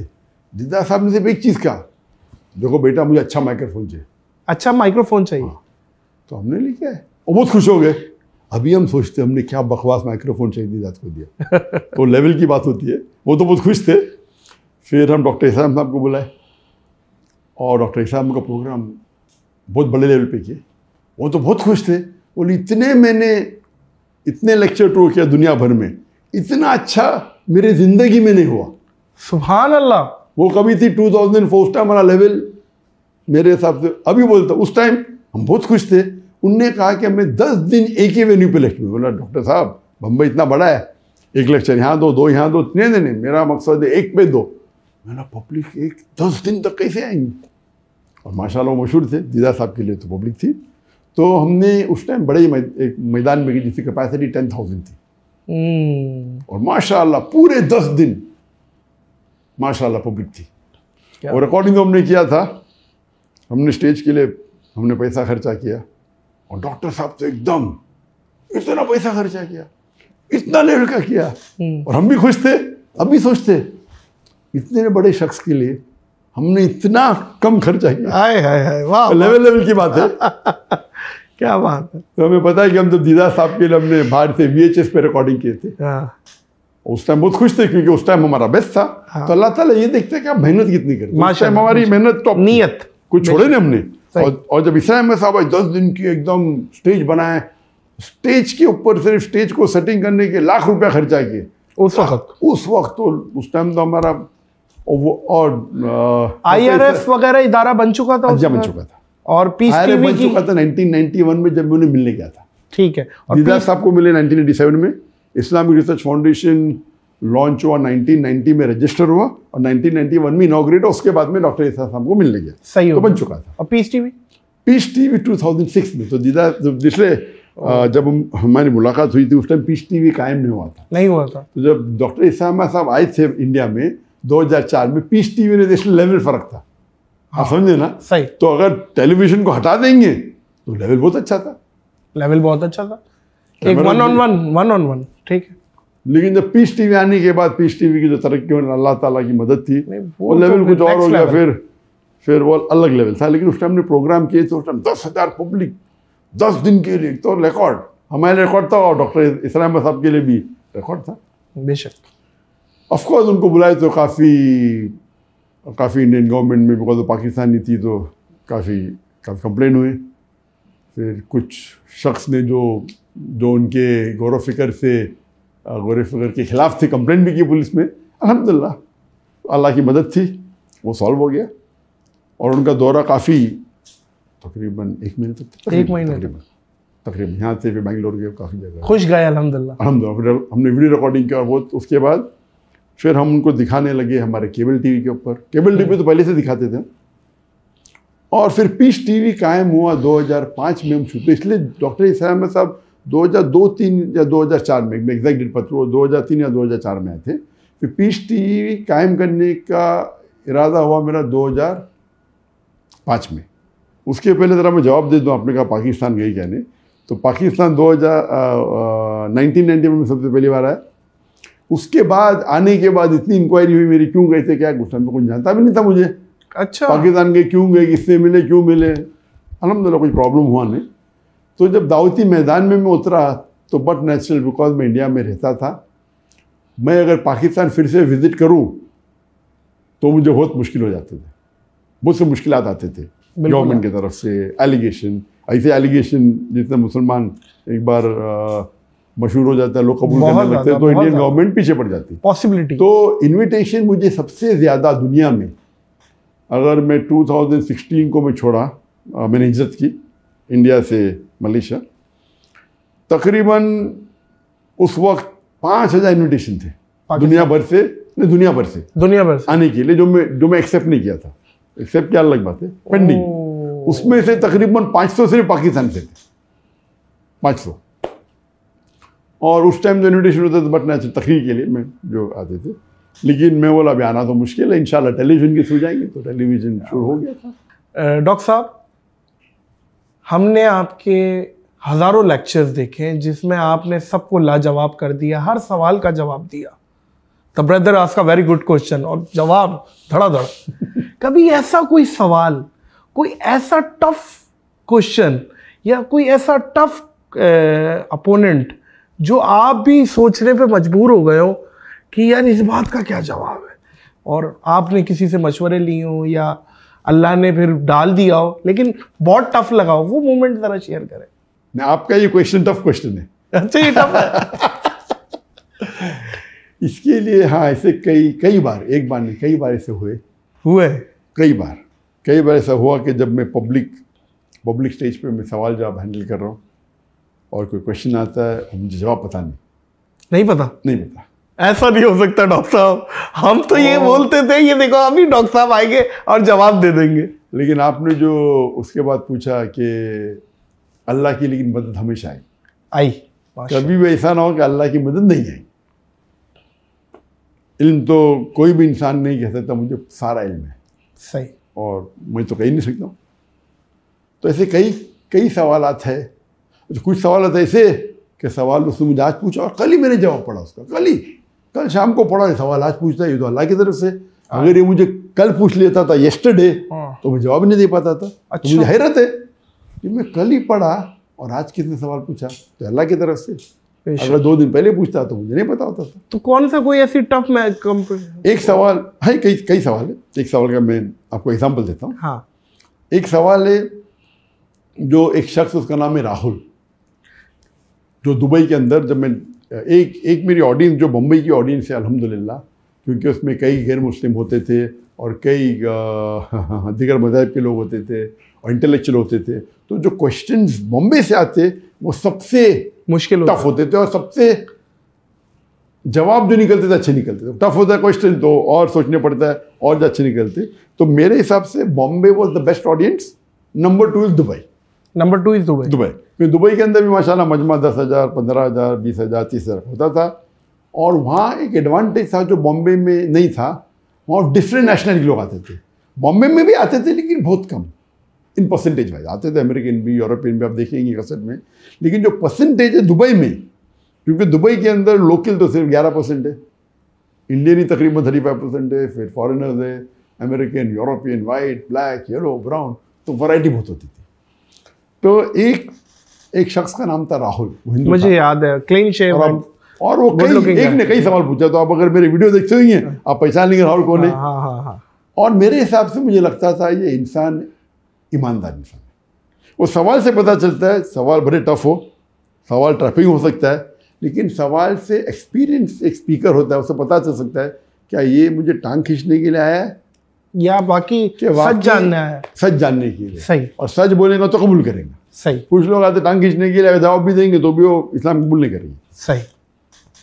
तो इनने एक दिन मुझे सवाल किया कि, और वो कहता था कि उनकी तालीम हुई थी यूके में जो मैंने मैनेजमेंट में और इंजीनियरिंग या मैनेजमेंट कर रहा था, उसमें जो मैंने पढ़ा उससे ज़्यादा मैं इस्लाम के बारे में पढ़ा करता था। और कहा मुझे कि मैंने कई तफसीर पढ़ा कुरान की। जो सबसे पहला जो वर्स जो कुरान मजिद में नाजिल हुआ अल्लाह के रसूल को, वो जिब्रील अलैहिस्सलाम ने इकरा नाजिल किया। मेरा बिल्कुल सही, ऐसे मतलब सही है। लेकिन आप कोई भी तफसीर पूछो, जब जिब्रील अलैहिस्सलाम ने मोहम्मद सल्लल्लाहु अलैहि वसल्लम से कहा इकरा, तो मोहम्मद सल्लल्लाहु अलैहि वसल्लम ने जवाब दिया अमा अना बिकारी, आई एम नॉट लर्नेड, मैं नहीं पढ़ सकता। और फिर उन्होंने कहा अमा अना बिकारी। तो उसका सवाल था, फिर तीसरी बार कहा इकरा, अल्लाह के रसूल ने कहा अमा अना बिकारी, कि मैं नहीं पढ़ सकता हूँ। उसका सवाल था कि जब जिब्रील अलैहिस्सलाम ने इकरा कहा, उन्हें अल्लाह के रसूल को क्या दिखाई, कौन सा वर्क दिखाया, कौन सा पेज दिखाया, कौन सी किताब दिखाई। और ये किताब जो दिखाई या वर्क दिखाया या पेज दिखाई वो है किधर, कौन से म्यूजियम में। तो मैंने कहा ब्रदर क्वेश्चन, मैं उठा और मैं सवाल को दोहराता हूँ ताकि टाइम मिल जाए। टाइम मिलना भी एक फ़ायदा है, लेकिन वो आखिरी है जो कभी कभी काम में आता है। अक्सर जवाब पता है तो फिर टाइम की ज़रूरत, डायरेक्ट जवाब दे सकते। रिपीट दो जमा दो, क्या मुझे रिपीट करनी जरूरत, डायरेक्ट 4 बोल दूंगा मैं 4। लेकिन सवाल को जब रिपीट होता है, ये मजमा बड़ा है, मजमा है 15,000 लोग नहीं सुना वो फिर नहीं सुना, सुन सकते। हो सकता है कि उसके लहजे मेरे लहजे में फ़र्क है। मैं स्पीकर हूँ, मेरे पास माइक्रोफोन है, उसका माइक्रोफोन सही नहीं, मेरा माइक्रोफोन अच्छा है। और लाखों लोग, करोड़ों लोग सैटेलाइट पे देख रहे, तो मेरे कहने पे और तवज्जो देते लोग। तो मैं रिपीट करता हूँ हमेशा सवाल, भले आसान हो या तो। और एक फ़ायदा है, एक तो रिपीट करना लोग समझे, सेकंड है वो क्वेश्चन जो क्वेश्चन पूछ रहा है, अगर मैंने गलत सुना वो मुझे करेक्ट करेगा। मैंने 2 जमा 2 4 ने पूछा, मैंने 2 जमा 3 पूछा। तो पहला, ऑडियंस जो नहीं सुनी उनको पता चलेगा क्वेश्चन क्या है। नंबर 2, अगर मैंने गलत सुना तो क्वेश्चन मुझे करेक्ट करेगा। ठीक हो गया। नंबर 3, मुझे वक्त मिलता है जवाब को बराबर से फॉर्मुलेट करना, क्योंकि माइंड बहुत पावरफुल है। जब मैं रिपीट कर रहा हूँ, मेरा सिर्फ 2% या 4% मेरा दिमाग 95% दिमाग फ्री है, कैसा जवाब देना चाहिए, कितना लंबा कितना छोटा। और एक फॉर्मुलेट करना, एक का जवाब नहीं पता तो सोचने का वक्त मिलता है। तो मैंने कहा बजाय से क्वेश्चन नहीं आता, क्वेश्चन आके जल के बैठिए, मैं ब्ला ब्ला ब्ला में बोलने लगा। जब मैं रिपीट कर रहा था क्वेश्चन, अल्लाह की तरफ से इल्हाम आया, वही तो आती नहीं, नबूवत तो ख़त्म हो गई, कोई बोल नहीं था। लेकिन इल्हाम ऐसी चीज़ होती कि अल्लाह के रसूल अपने बंदों से कभी कभी इमीडिएटली मदद नासिल कर देते। तो मैंने कहा brother Rahul, do you know Japanese? तो उसने बोला नो। तो ऐसे did I show you any book that you said no? आपको जापानीज पता है? तो उसने बोला नहीं। मैंने कोई किताब दिखाई आपको कि आपने कहा कि मुझे जापानीज नहीं पता है? तो मैंने जब किताब नहीं दिखाई, आपने बोले जापानीज नहीं पता, तो उसी तरीके से वाह, जिब्रील अलैहिस्सलाम ने जब इकरा पूछा मोहम्मद सल्लल्लाहु अलैहि वसल्लम को, तो मोहम्मद सल्लल्लाहु अलैहि वसल्लम को पूछने की जरूरत नहीं, मैं वर्क किधर है, किताब किधर है। वो क्या बात है डॉक्टर साहब, वाह वाह। तो ये अल्लाह के ये जवाब कोई फिकी जवाब था ही नहीं, ना कुरान और हदीस से लेना देना। उस वक्त की टाइमिंग पे फिट बैठ गया, बिल्कुल सही, फिट बैठ गया जवाब। तो ऐसे कई वक्त है जो आप तकरीर कर रहे 30 साल तक के, इस पर कोई एतराज़ करता ही नहीं, और कोई एतराज़ कर ले तो और आप क्लीन बोल हो जाते, आपको पता ही नहीं, उस टाइम अल्लाह की मदद आती। तो इसीलिए सवाल जवाब में सबसे ज़्यादा इम्पोर्टेंट है अल्लाह की मदद। अल्लाह की आप कितने बड़े आलिम में, ये इम्पोर्टेंट है। आपने सबको माशाल्लाह हराया है मैदान में, इल्मी मैदान में। श्री श्री रविशंकर हो, विलियम गैम्बल हो, और बहुत सारी स्पीचेस हैं, ये तो बहुत मशहूर है ना। आपके जो भी कॉम्पिटिटर था अगेंस्ट में, इसमें सबसे टफ आपको या इंटेलिजेंट कौन लगा कि यार ये क्लेवर है? श्री श्री रविशंकर को तो आपने वन साइडेड मारा था, इसमें तो कोई नहीं, श्री श्री रविशंकर वो सबसे पॉपुलर थे, सबसे पॉपुलर वो थे। जितने लोग से मैंने तकरीर किया, वो अकेला अपने मजमे में 2 लाख को 3 लाख को गैदर कर सकता। तो सबसे पॉपुलर इंसान जिसको मैं डिबेट किया हूँ, या सबसे फेमस इंसान, वो है श्री श्री रविशंकर। उस टाइम नंबर 1 पे थे वो, हिंदुइज्म पे नंबर 1 थे, फिर नीचे आ गए, आपके बाद नीचे आए हैं वो। अल्लाह ताला उनको हिदायत दे, इंशाल्लाह हिदायत दे। तो पॉपुलैरिटी, जिंदगी, इंटेलिजेंट, और सबसे आप बोल सकते विलियम कैम्पबेल। विलियम कैम्पबेल का जो डिबेट था, उनने जो रिसर्च की थी, he was not a very good speaker, इतने अच्छे मुकर्रिर थी ने, लेकिन जो उनने तनकीद की कुरान की बारे में, उनने किताब लिखी थी, डॉक्टर मॉरिस बुकेल की सबसे फेमस किताब थी कुरान एंड साइंस पे, the Quran and modern science. उसका जवाब उनने लिखा, the Quran and Bible in the light of science. और इस किताब में बाइबल को डिफेंड करने के अलावा उनने तकरीबन 38 साइंटिफिक एरर्स निकाली कुरान में, 38। और ये किताब बहुत मशहूर थी अमेरिका में, कनाडा में और वेस्टर्न कंट्री में। सो मच सो दैट 7-8 साल तक के कोई मुस्लिम उसका जवाब नहीं दिया। तो मुझे इन्विटेशन आया था यूएसए और कनाडा से कि आप इसको जवाब दे सकते हैं, और ये 2001 की बात है। मुझे इन्विटेशन आया था 1997 में। ये बुक तकरीबन 1990s के अर्ली में लिखी गई थी। तो 96-97 में मुझे इन्विटेशन, 98 में डिबेट होने वाला था कनाडा में। मैंने बोला इंशाल्लाह करूँगा मैं। फिर पोस्टपोन हो गया ईयर 2000 में। तो अप्रैल 1 इन द ईयर 2000 शिकागो में डिबेट ऑर्गेनाइज हुई।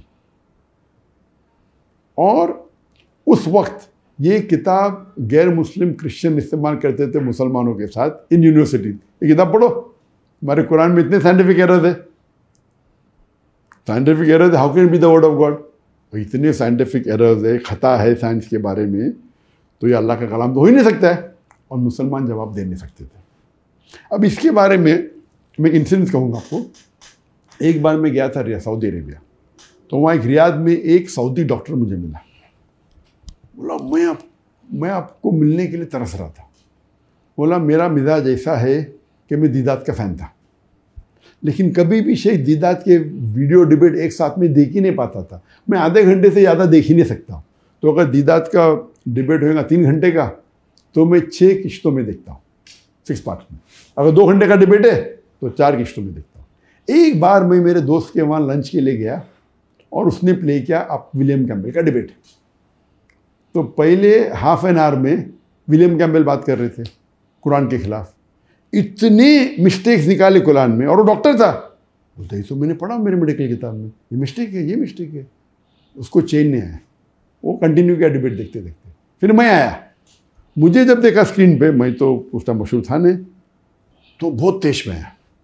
वो सऊदी मुस्लिम डॉक्टर बोलता है ये विलियम कैम्पबेल कौन है, इतनी मिस्टेक निकाल रहा है कुरान में, मैं डॉक्टर हूँ और ये सब मेडिकल बुक में लिखा हुआ है। और उसको जवाब देने के लिए कौन ही नौजवान लड़का, कौन है डॉक्टर जाकिर नाइक, ये बिका हुआ है। तो बहुत तेज में था। बोलते ये इतना ज़ईफ इंसान और ये लौंडा ये तो वन साइडेड हार जाएगा, वन साइडेड, और ये बिका हुआ मुसलमान है। अल्लाह अल्लाह। और बाद में सॉरी बोला मुझे। बोला मैं बोला कौन है ये, इतने बड़े बड़े आलिम में कौन है ये जवाब देने वाला, वो भी शिकागो में हो रहा है, इतना डिबेट मजमा हजारों का, ये क्या जवाब देगा। और उनने मेरे जवाब सुने। उसके बाद इतना मुतासिर हुए जो मुझे जाकिर नाइक से मिलना है। वाह। तो उसका मतलब ये मैं कहना चाहता हूँ कि विलियम कैम्पबेल का जो लेक्चर था, एक मुसलमान सऊदी, और सऊदी तौहीद पे होता है, डॉक्टर, मेडिकल डॉक्टर, वो कह रहा है कि इसका जवाब मेरे पास ही नहीं। एक आम मुसलमान या बहुत से मुसलमान समझते नहीं, बोलते अरे बकवास कह रहा है। हम मुसलमान हैं, हम तो मानते हैं भाई कुरान में तो खता हो नहीं सकते, जैसे हमारा ईमान है। लेकिन उसने जो तनकीद की कुरान के बारे में, अक्सर जिसके पास साइंस की नॉलेज है उस तनकीद को अग्री करेंगे अनलेस आपके पास डिबेटिंग स्किल है या आपके पास उसका जवाब है। तो इसीलिए 7-8 साल तक के कोई भी मुसलमान ने उसकी जवाब नहीं दिया था। तो इसीलिए वो किताब, तो मैंने ये कभी भी डिबेट करने के पहले हमें क्या करना चाहिए, हमें प्रिपेयर होना चाहिए। तो मैंने पूरे नेट्स पे जितने भी साइंटिफिक एरर्स कुरान के तकरीबन 13-14 फाइल डाउनलोड की। सही है। और उस पे आपने फिर रिसर्च शुरू की? हाँ ना, उसके बाद आपको हेल्प भी कोई करता है? हाँ, तो हमारी रिसर्च टीम थी। ठीक। तो मेरे पास 13-14 फाइल, तो उसमें कोई डॉक्टर भी थे, एमडी, मैं तो MBBS डॉक्टर हूँ। हमारे टीम के अंदर MD डॉक्टर भी थे, उनका नाम नहीं लूँगा मैं। सही। कई डॉक्टर थे। मैंने बोला भाई ये विलियम कैम्पबेल का जवाब दो, उसकी किताब है और ये बाकी है। तो 38 में से शायद 2-3 जवाब ला के दिए मुझे उन्होंने, और अभी डिबेट को 2 महीने बाकी थे अभी तक। तो मैंने बोला अरे भाई तू जवाब 38 का 2, अरे कम अज कम बोलो 2 नहीं मिले, बाकी के मिले। अब इतना अपदाई है इतने साल से फील्ड में, और बाकी जो मैं फाइल लेके आया 14 फाइल, उसमें आधे से ज़्यादा जवाब ही नहीं उनके पास। तो मैं बोला ठीक है। तो मैं ज़रा चौंक गया, भाई MD डॉक्टर है, मैं तो MBBS हूँ। MD डॉक्टर को जब जवाब नहीं मिला और ये फील्ड का आदमी है, दाई है, तो मैं क्या जवाब ढूंढूंगा। अल्लाह अल्लाह। तो इसीलिए अल्लाह की मदद होती है। तो 1 महीना बाकी था डिबेट के लिए। तो मैं 1 महीना तो कम से कम पहले डिबेट के लिए बहुत प्रिपेयर करता था, अभी वक्त नहीं था। तो 1 महीने पहले मैं शुरू किया, और माशाल्लाह शुरू किया, चंद दिन में खुद आप पे आमद हुई अल्लाह ताला की तरफ से? नहीं, जब नहीं, देखो इल्म एक चीज़ है और एक अल्लाह की मदद एक चीज़ है। सही। तो मेरे जो भी मैं तकरीर करता हूँ, मेरे हिसाब से अल्लाह की मदद सबसे अहम है। बेशक। मेहनत तो है, बेशक। तो इसीलिए मैं कहता हूँ कि कोई भी काम में सफल होने के लिए तीन रूल है। नंबर, चाहे दावती काम हो चाहे बिजनेस हो, नंबर 1 रूल अल्लाह ताला कहते हैं सूरह इमरान में, सूरह नंबर 3 आयत नंबर 160 में, कि if Allah helps you none can overcome you, if Allah forsakes you who is there then you can help you, so let the believers put their trust in Allah। यानी अल्लाह अगर आपकी मदद करेगा तो आपको कोई भी शिकस्त नहीं कर सकता, नहीं कर सकता। लेकिन अल्लाह अगर आपको छोड़ देगा तो कोई भी आपकी मदद नहीं कर सकता। इसीलिए या मोमिनो, ए मोमिन, अल्लाह पे भरोसा रखो। तो आप कितनी भी बड़े माहिर हो, कोई भी फन के, अल्लाह के बिना या ज़ीरो। तो वो सवालात कैसे फिर वो आपके जहन में आए? जी हाँ। तो पहला ये सेकेंड फॉर्मूला है, अल्लाह ताला फरमाते हैं सूरह अनकबूत में, सूरा नंबर 29 आयत नंबर 69 में, अगर आप अल्लाह के राह में जिहाद करेंगे, जिद्दोजहद करेंगे, तो अल्लाह ताला आपके रास्ते खोल देगा। तो जिद्दोजहद करना इंपॉर्टेंट है, ये नंबर 2 है। जिद्दोजहद करो, पहला अल्लाह पे भरोसा करो, अल्लाह की मदद हासिल करो, सेकंड जिद्दोजहद करो। और अगर आप जिद्दोजहद करते आपको सफलता नहीं मिलती तो अल्लाह को दोषी मत ठहराओ, आपका जिद्दोजहद सही नहीं है। सही है, क्योंकि अल्लाह ताला का वादा है, आप जिद्दोजहद करेंगे अल्लाह ताला रास्ते खोलेंगे। अगर रास्ते नहीं खोल रहे तो आप भी गिनती है। सही, आप समझ रहे आप जिद्दोजहद कर रहे लेकिन नहीं कर रहे, तो नंबर 2 हो गया। नंबर 3 सूरह नहल सूरा नंबर 16 आयत नंबर 43 और सूरह अंबिया सूरा नंबर 21 आयत नंबर 7 में अल्लाह ताला फरमाते फसअलु अहले ज़िक्री इन कुंतुम ला तालमून, अगर आप नहीं जानते उससे पूछो जो वो फ़न का माहिर है, अहले ज़िक्र से।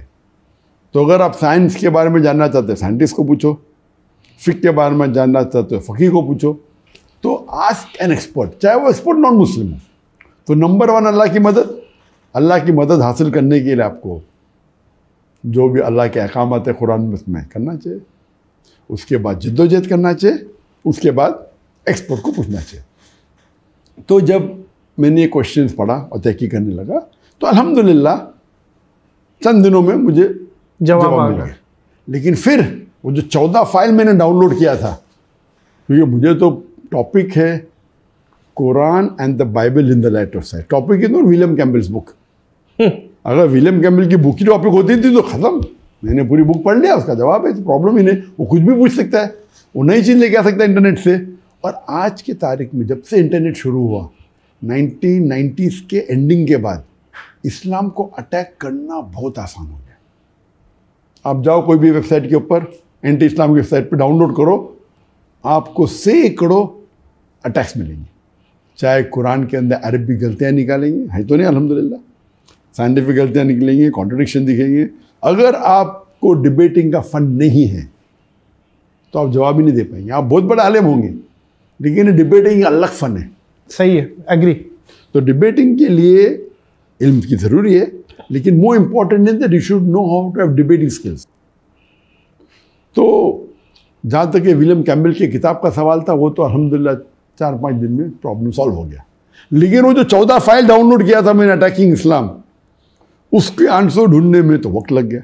माशाअल्लाह विलियम कैम्बल ने अपने बुक के बाहर एक कदम रखा नहीं, वो समझा बुक उसकी अल्टीमेट थी। 8 साल तक कोई जवाब नहीं दिया, ये आके क्या जवाब देंगे। तो मेरा तो जवाब तो पूरा तैयार था। माशाअल्लाह, वक्त की किल्लत थी, तो वक्त की किल्लत तो डिसाइड डॉक्टर साहब कि कौन जीता ये आवाम कर रही होती है, आवाम देखने वाला, तालियां देखने वाला कि भाई ये है। तो उनके तरफ से एक चेयरमैन था, हमारी तरफ से एक चेयरमैन था। ऐसा तो नहीं है कि क्रिश्चियनिटी ने बोला हो कि विलियम कैम्बल जीता? मुझे लगता नहीं कोई बोल सकता। खुद ही जब शिकस्त मान ली स्टेज में, अच्छा, खुद मान ली, खुद ही उन्होंने मान ली। बोले डॉक्टर साहब का लेक्चर सुनने के बाद मुझे बाइबल वापस से पढ़ने पड़ेगा। उसका जो गोरा चेहरा लाल हो गया था, ये शिकस्त, तो उसने तो शिकस्त मान ली। 100%। तो कोई ऑडियंस में अगर बोला फिर भी विलियम कैम्बल जीता तो वो बेवकूफ इंसान। हाँ नहीं, ये तो फिर क्लियर हो गई। तो एक होता है नॉकआउट पंच, नॉकआउट पंच, एक होता है विनिंग विद पॉइंट्स, एक होता है यूनानिमस डिसीजन, एक होता है नॉकआउट पंच। तो ये डिबेट तो नॉकआउट, एक होता है उल्टा करके मिर्चों की धुनी देना। आपने वो किया है। तो लोग को, काफी लोग को ये बोले, अरे डॉक्टर साहब ने क्या ना बेचारे को, वो ज़ईफ़ इंसान को बहुत मारा। तो मैं बोला अरे ज़ईफ़ इंसान तो इस्लाम के खिलाफ। तो ऐसे कमेंट सुनने मिले, अरे जरा तो लिहाज करना था। नहीं, लिहाज करना था। 8 साल तक के PhD में उसको अरबी ज़बान जानता था। ओ, आप समझे ना? जी जी। तो लेकिन वो देखेंगे आप चेहरा उसका, गोरा चेहरा एकदम, स्टार्टिंग में तो आ गया एकदम, मुंह लटक गया उसका, एकदम लाल हो गया। आप देखेंगे डिफरेंस ना। तो अल्हम्दुलिल्लाह अल्लाह। उसी तरीके से आप देखेंगे जब नॉनवेज डिबेट में इंडियन वेजिटेरियन कांग्रेस का प्रेसिडेंट ज़वेरी, अच्छा, बोलता है have to go, have an appointment. अरे डिबेट चल रहा है, प्लानिंग हो गई, तुमने मुझे चैलेंज किया, टाइमिंग फर्स्ट दे, अभी डिबेट खत्म ना, मुझे जाने का मेरा अपॉइंटमेंट है, अभी क्या हो सकता है इसका, भागना। तो ये तो एकदम डिबेट है। वो मुझे चैलेंज कर रहा है, बोलता मैं मेरे ऑडियंस लेके आओ भाई, ये टाइमिंग सेट हो गई पूरी, अभी बाकी 1 घंटा, बोलते अपॉइंटमेंट है। और उसका चेयर, हर डिबेट में 2 चेयरमैन होते हैं, उसके तरफ से मेरी तरफ से। तो उसका चेयरमैन जो था एक सुप्रीम कोर्ट का लॉयर था, सुप्रीम कोर्ट का लॉयर। तो डिबेट के बाद मैं उनको फ़ोन किया, होगी दोस्ती हो गई थी, तो क्या मुझे बोलता है उनका, doctor Zakir, your first sentence of your lecture when you said that if you prove an apple is better than a mango, it doesn't mean apple is prohibited. You slaughtered him. You won the debate in one sentence. Your debate का topic था, is non-veg food prohibited or permitted? वाह। ये नहीं था कि non-veg better है का veg better है। टॉपिक था, is non-veg prohibited or prohibited? तो वो पूरे डिबेट में प्रूव करा vegetarian is better। और टॉपिक ये नहीं था which is better। टॉपिक था, is non-veg prohibited for a human being? तो मैंने शुरू किया कि if you prove apple is better than a mango, that doesn't mean that mango is prohibited. तो वो लॉयर, उसका लॉयर, उसने कहा यही एक जुमला खत्म कर दिया। मैंने बोला one sentence I won the debate. Yes, but फिर भी मैं टाइम तो है भाई, फिर अपन ये नॉकआउट पॉइंट दे रहे थे, पूरी खाल उतारनी है।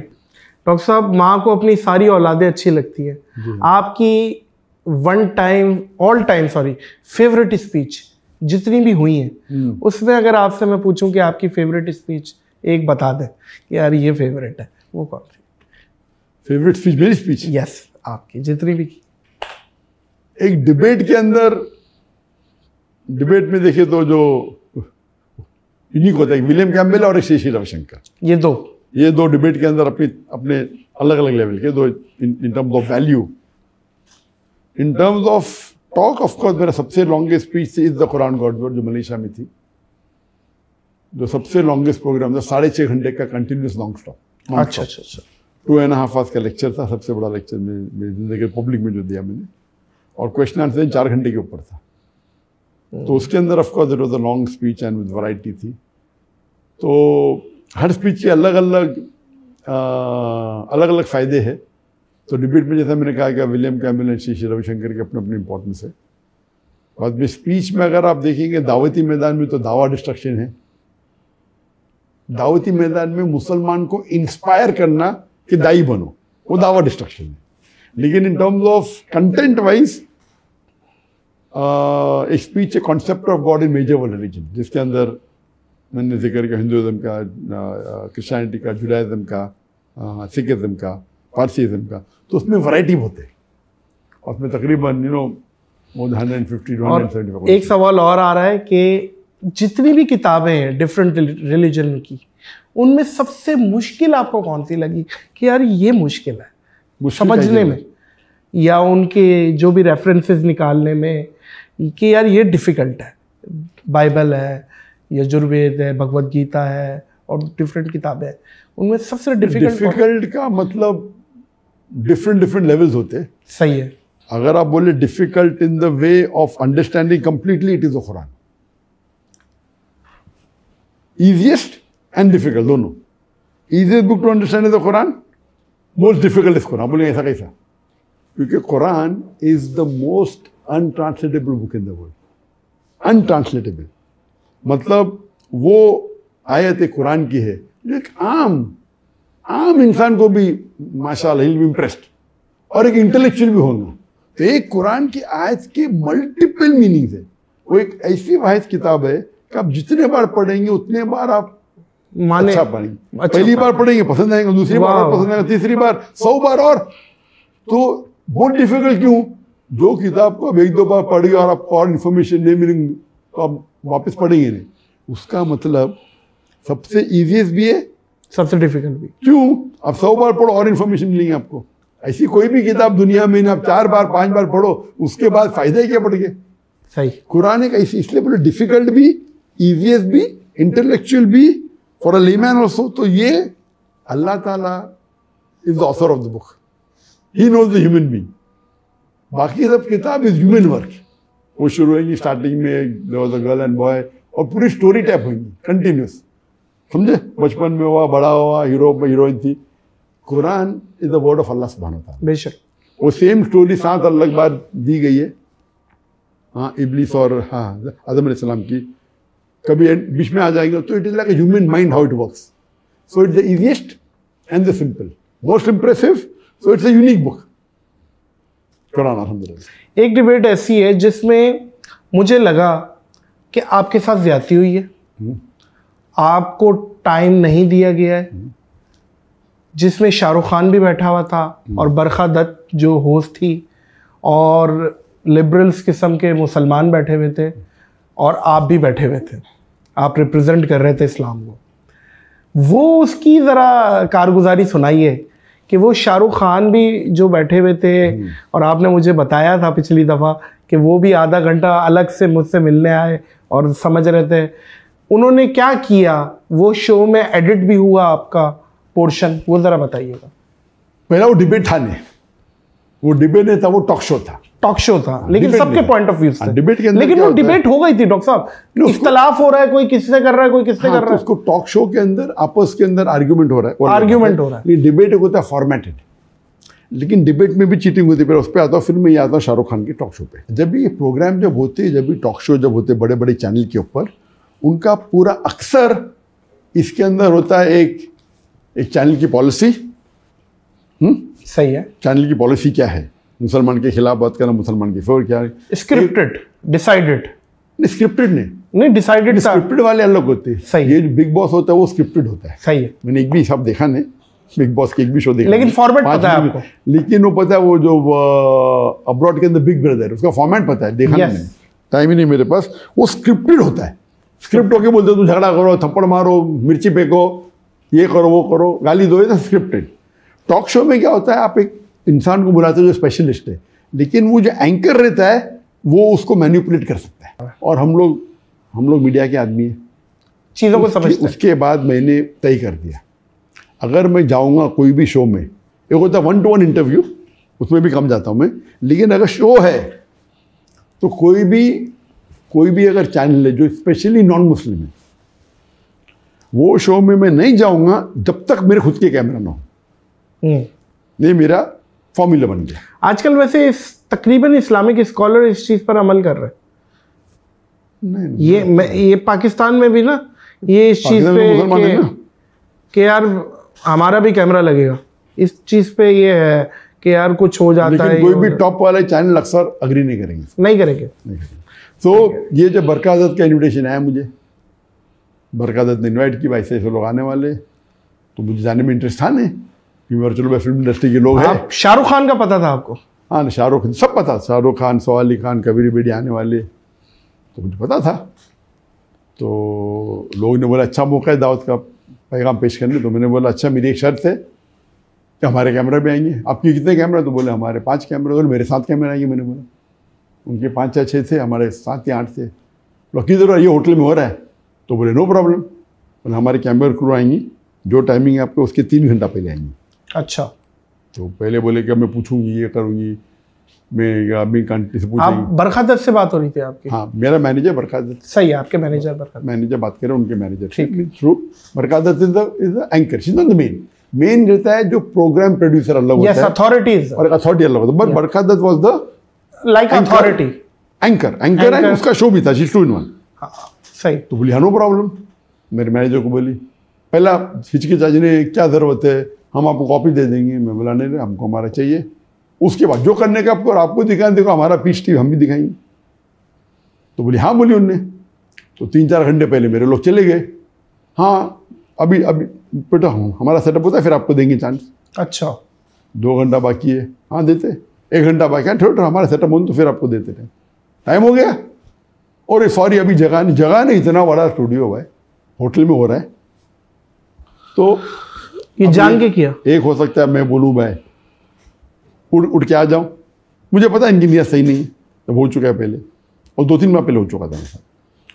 तो बोले ये मेरा वादा है कि मैं तुमको अनएडिटेड दूंगी, इमीडिएटली जब प्रोग्राम खत्म होगा तुमको दे दूंगी, अनएडिटेड। ये बोला कॉपी करके। हाँ, आपको क्या जरूरत, हमारा ठीक है, हमारे कैमरा उनसे बेहतर थे।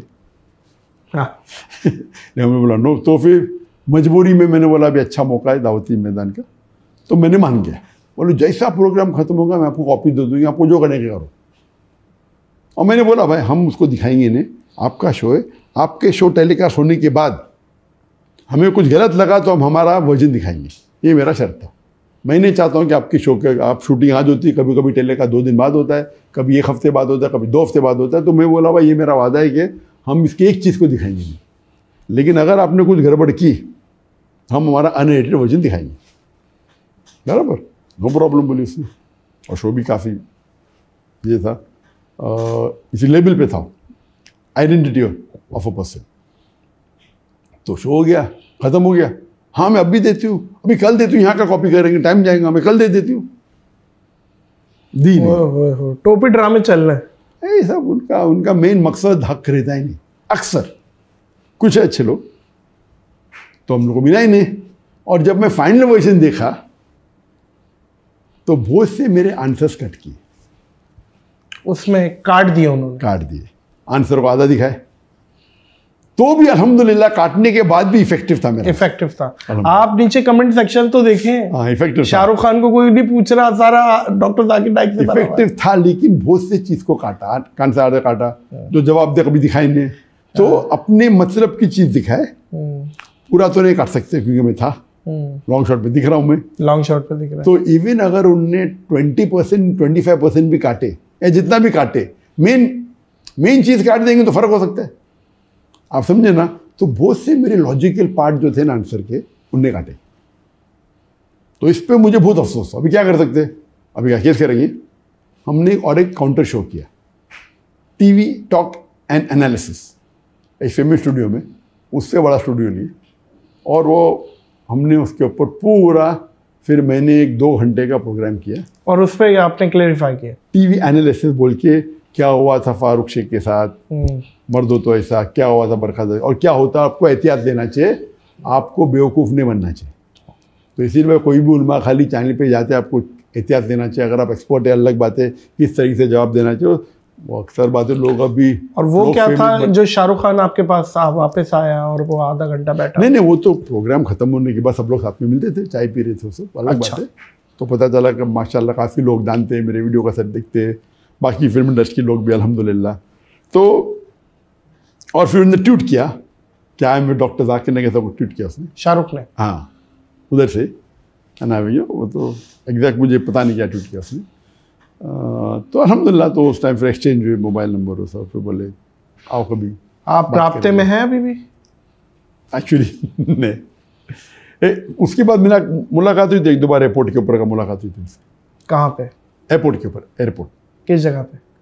आई थिंक बॉम्बे एयरपोर्ट पे। अच्छा, जब मैं जा रहा था, वो आ रहा था। तो वो क्या बात करते हैं जब शाहरुख खान आपसे मिलते हैं, तो किस चीज़ पे बात करते हैं? नहीं, इस्लाम समझने पे बात करते हैं या कोई चीज़ क्यूरियोसिटी होती है कि समझा जाए? नहीं, उन्होंने मुझे एक चीज़ पूछी जो of the this on the show तो मैंने बात किया, ऑफ द शो उन्होंने मुझे पूछा कि अगर एक मुसलमान दाढ़ी नहीं रखता है, क्या इम्पोर्टेंट है दाढ़ी रखना, कि दाढ़ी रखने से नहीं मुसलमान होता है, फिर मुसलमान होता है? तो मैं बोला डिपेंड, आपको कितना मार्क्स चाहिए। अगर आपको एक एग्जामिनेशन में पास होना है वो अलग बात है, एक होता है कि आपको सेकेंड क्लास आना, एक फर्स्ट क्लास, एक डिस्टिंक्शन। सब अमान में से तो सलाह सबसे इम्पोर्टेंट है, दाढ़ी ने, वो दाढ़ी भी इम्पोर्टेंट है, चारों हदीस में लिखा है। तो दाढ़ी नहीं रखे तो आप फेल है, तो जहन्नम में जाएंगे, ऐसा का नहीं, क्योंकि वो मेजर सिन नहीं है। लेकिन अगर आप स्कोर करना चाहते हैं 95 के ऊपर, तो ये सब पॉइंट इंपॉर्टेंट है। बोले अरे वाह वाह क्या जवाब है। तो मैं बोला कि भाई according to all the 4 schools of thought it is compulsory, but नहीं रखे तो ऐसा नहीं कि आप जहन्नम में जाएंगे। लेकिन अगर आप चाहते हैं, जितना चांसेस चाहते हैं कि जितने ज़्यादा छोटे छोटे पॉइंट्स कलेक्ट करेंगे तो आपके जन्नत में जाने के चांसेस बढ़ते हैं। जी जी। तो इट्स अ रिक्वायरमेंट, अल्लाह के रसूल की हदीस है, इस्लाम के हिसाब से फ़र्ज़ है, लेकिन नहीं रखने से जहन्नम कंपल्सरी नहीं है। तो वो उसका समझ है। हाँ, तो बोला ठीक है, इसको पॉइंट्स मिलने पे डिपेंड होता है। हाँ क्या शिर्क है, बोला शिर्क नंबर 1 शिर्क। तो उस बात पे काफ़ी गुफ्तगू हुई, समझे ना, और we can come to my house and तो अल्हम्दुलिल्लाह। तो ऐसे मौके कई मिलते हैं जो फिल्म इंडस्ट्री से चाहे बात करने मिले या होता है, अल्हम्दुलिल्लाह। नहीं बिल्कुल डॉक्टर साहब, ये बहुत बड़ी बात है, क्योंकि इन लोगों की इन्फ्लुएंस है, नीचे तक है। अगर कोई चीज़ अमल शाहरुख खान करेगा और आपकी वजह से करेगा, आपको तो यकीनन इस चीज़ का अल्लाह सवाब देगा, लेकिन शाहरुख खान की इन्फ्लुएंस इतनी है कि लोग भी करेंगे नीचे। बहुत ज़्यादा माशाल्लाह, फॉलोइंग इज हाई माशाल्लाह। अच्छा डॉक्टर साहब, जब मैं आपके पास आ रहा था, कुछ मोस्ट आस्क्ड क्वेश्चन थे लोगों के, अगर आप इजाज़त दें, क्योंकि कुछ कंट्रोवर्शियल भी हैं कि मैं चाहता हूँ कि ज़रा कुछ क्लेरिफाई भी कर दें। सबसे पहले यजीद के मसले पे मैं लाना चाह रहा हूँ आपको कि इस पे बहुत डिस्कस हुआ और आपका भी क्लिप आया कि शिया हजरात मेरे फ़ैन और मुझसे बड़ी मोहब्बत करते थे, लेकिन वो गिला करना शुरू हो गए, नाराज़ होना शुरू हो गए मुझसे कि ये क्या कह दिया आपने। तो ये ज़रा क्लेरिफाई करें, आपने दो शहजादों की जंग कहा, करबला को और यजीद, इसमें क्या था आपका या क्या मकसद है, ये ज़रा क्लेरिफाई करें इस चीज़ को। एक चीज़ समझ लो कि दाई का एक मकसद होता है कि जहाँ तक के अपनी मेन दावती मैदान है उस पर फोकस करें। जो चीज़ मेन नहीं है, एंसिलरी है, मतलब दूसरे कोई टॉपिक पे है, मिसाल के तौर पे पॉलिटिक्स की, वो सही है गलत है, कोई भी कंट्रोवर्सी पे लेके अपने मेन फोकस से हटना नहीं चाहिए। सही। लेकिन लेक्चर में मैं कोशिश करता हूँ वो हक की बात सही या गलत वो बाजू में, उससे अगर दावती मैदान में कोई फ़ायदा नहीं होता तो उसको अपने टॉपिक पे मत लेके आओ। आप समझे? वो टॉपिक पे जिस पे डिस्कस करके अपना मेन मुद्दा जो है दावती मैदान का, उससे नुकसान के ज़्यादा चांसेस है तो उसको जिक्र ही नहीं करना चाहिए। आप समझे? ये रूल है। लेकिन उस वक्त क्वेश्चन आंसर पे कोई क्वेश्चन पूछ लेता है। वो एक तकरीर ख़त्म होने के बाद हमारे पीस कॉन्फ्रेंस में एक हिंदू ने कोई सवाल पूछा और सवाल पूछते पूछते इस्लाम को प्रेस करने के तरीके में उसके बारे में कह दिया। तो ये जो कंट्रोवर्सी थी उसका जवाब तो पूरा मैंने मुकम्मल दे चुका है और कंट्रोवर्सी खत्म हो गई। अगर वन लाइनर इसको अब ये वापस से लेके आएंगे, मैं जवाब फिर से दूंगा तो कुछ फायदा नहीं। इसका फायदा ये है जिससे नहीं, इसका फायदा क्या है? जी जी, इसका क्या फायदा क्या है? क्यों आपको देखना चाहिए। मिसाल के तौर पे कौन मुझे पूछता है कि ये साइंस के बारे में, मैं डॉक्टर हूँ, एक साइंस के बारे में कोई क्वेश्चन है एग्जाम्पल जिससे कोई ज़्यादा फायदा नहीं है, लेकिन फॉर एग्जाम्पल ये कोविड था, ये एक्चुअल था कि बैकअप था, जो भी है, उससे मेरे दावती मैदान से लेने देना क्या है? एक ग्रुप मानती है Covid was planned by China, एक ग्रुप मानती है Covid was planned by USA, एक बोलती क्या ये नेचुरल फिनोमेना। तो जो मेरे दावती मैदान से, और मैं डॉक्टर हूँ और मैं जानता भी हूँ जवाब, मैं दे के मैं डिवाइड क्यों करूँ? तो ये हिकमत है। कुरान की आयत है सूरह नहल में सूरह नंबर 16 आयत नंबर 125, उदु इला सबील रब्बिका बिल हिकमा वल मौइज़तिल हसना वजादिलहुम बिल्लती अहसन, invite all to the way of thy lord with wisdom and beautiful teaching and argue with them and reason with them in the ways the best most gracious. अभी ये मुद्दा आ गया, ये मुद्दा को पूरा जवाब दिया, हर एक को जवाब दिया, ये खत्म हो गया। अभी 2007 का काम था। हाँ, अभी आप पूछे 17 साल बाद मैं बेवकूफ़ जवाब दूंगा आप इससे, आपको देखने का यूट्यूब पे मिल जाएंगे आपको। जरूरी का नादिर अली से सुने, सही सही, मैं जवाब फिर से दे सकता हूँ। एग्री। ये बेवकूफ़ी है क्योंकि वो मुद्दा खत्म हो गया। अभी it is not at all dealing with anything of the main pillars of Islam. सही। अभी फिर से नई कॉन्ट्रोवर्सी, अभी बहुत से शिया मेरे फैन हैं, आप क्यों उनको मेरे से दूर लेके आना चाहते हैं? अल्लाह ना करे। मैं तो लोग क्या होता है, आपका शो ज़्यादा देखेंगे, मुझे मैं शो देखने मुझे फिक्र ही नहीं, अल्लाह ने इतनी दिया है जी जी, मुझे फिक्र है कि आखिरत में कब मिलेगा। तो you as a Muslim also should see to it कि आप अगर शो कर रहे तो आपको सवाब कम ही ज़्यादा मिलेगा। अगर मुझे यहाँ मेरी व्यूअरशिप 1 मिलियन बढ़ जाएंगी लेकिन आखिरत के अंदर 1 मिलियन पॉइंट कम होंगे तो आप आखिरत क्या फिक्र? बेशक वो देखिए, जवाब तो मैं दे सकता हूँ, मैं कितना डरता भी नहीं माशाल्लाह, बराबर ना।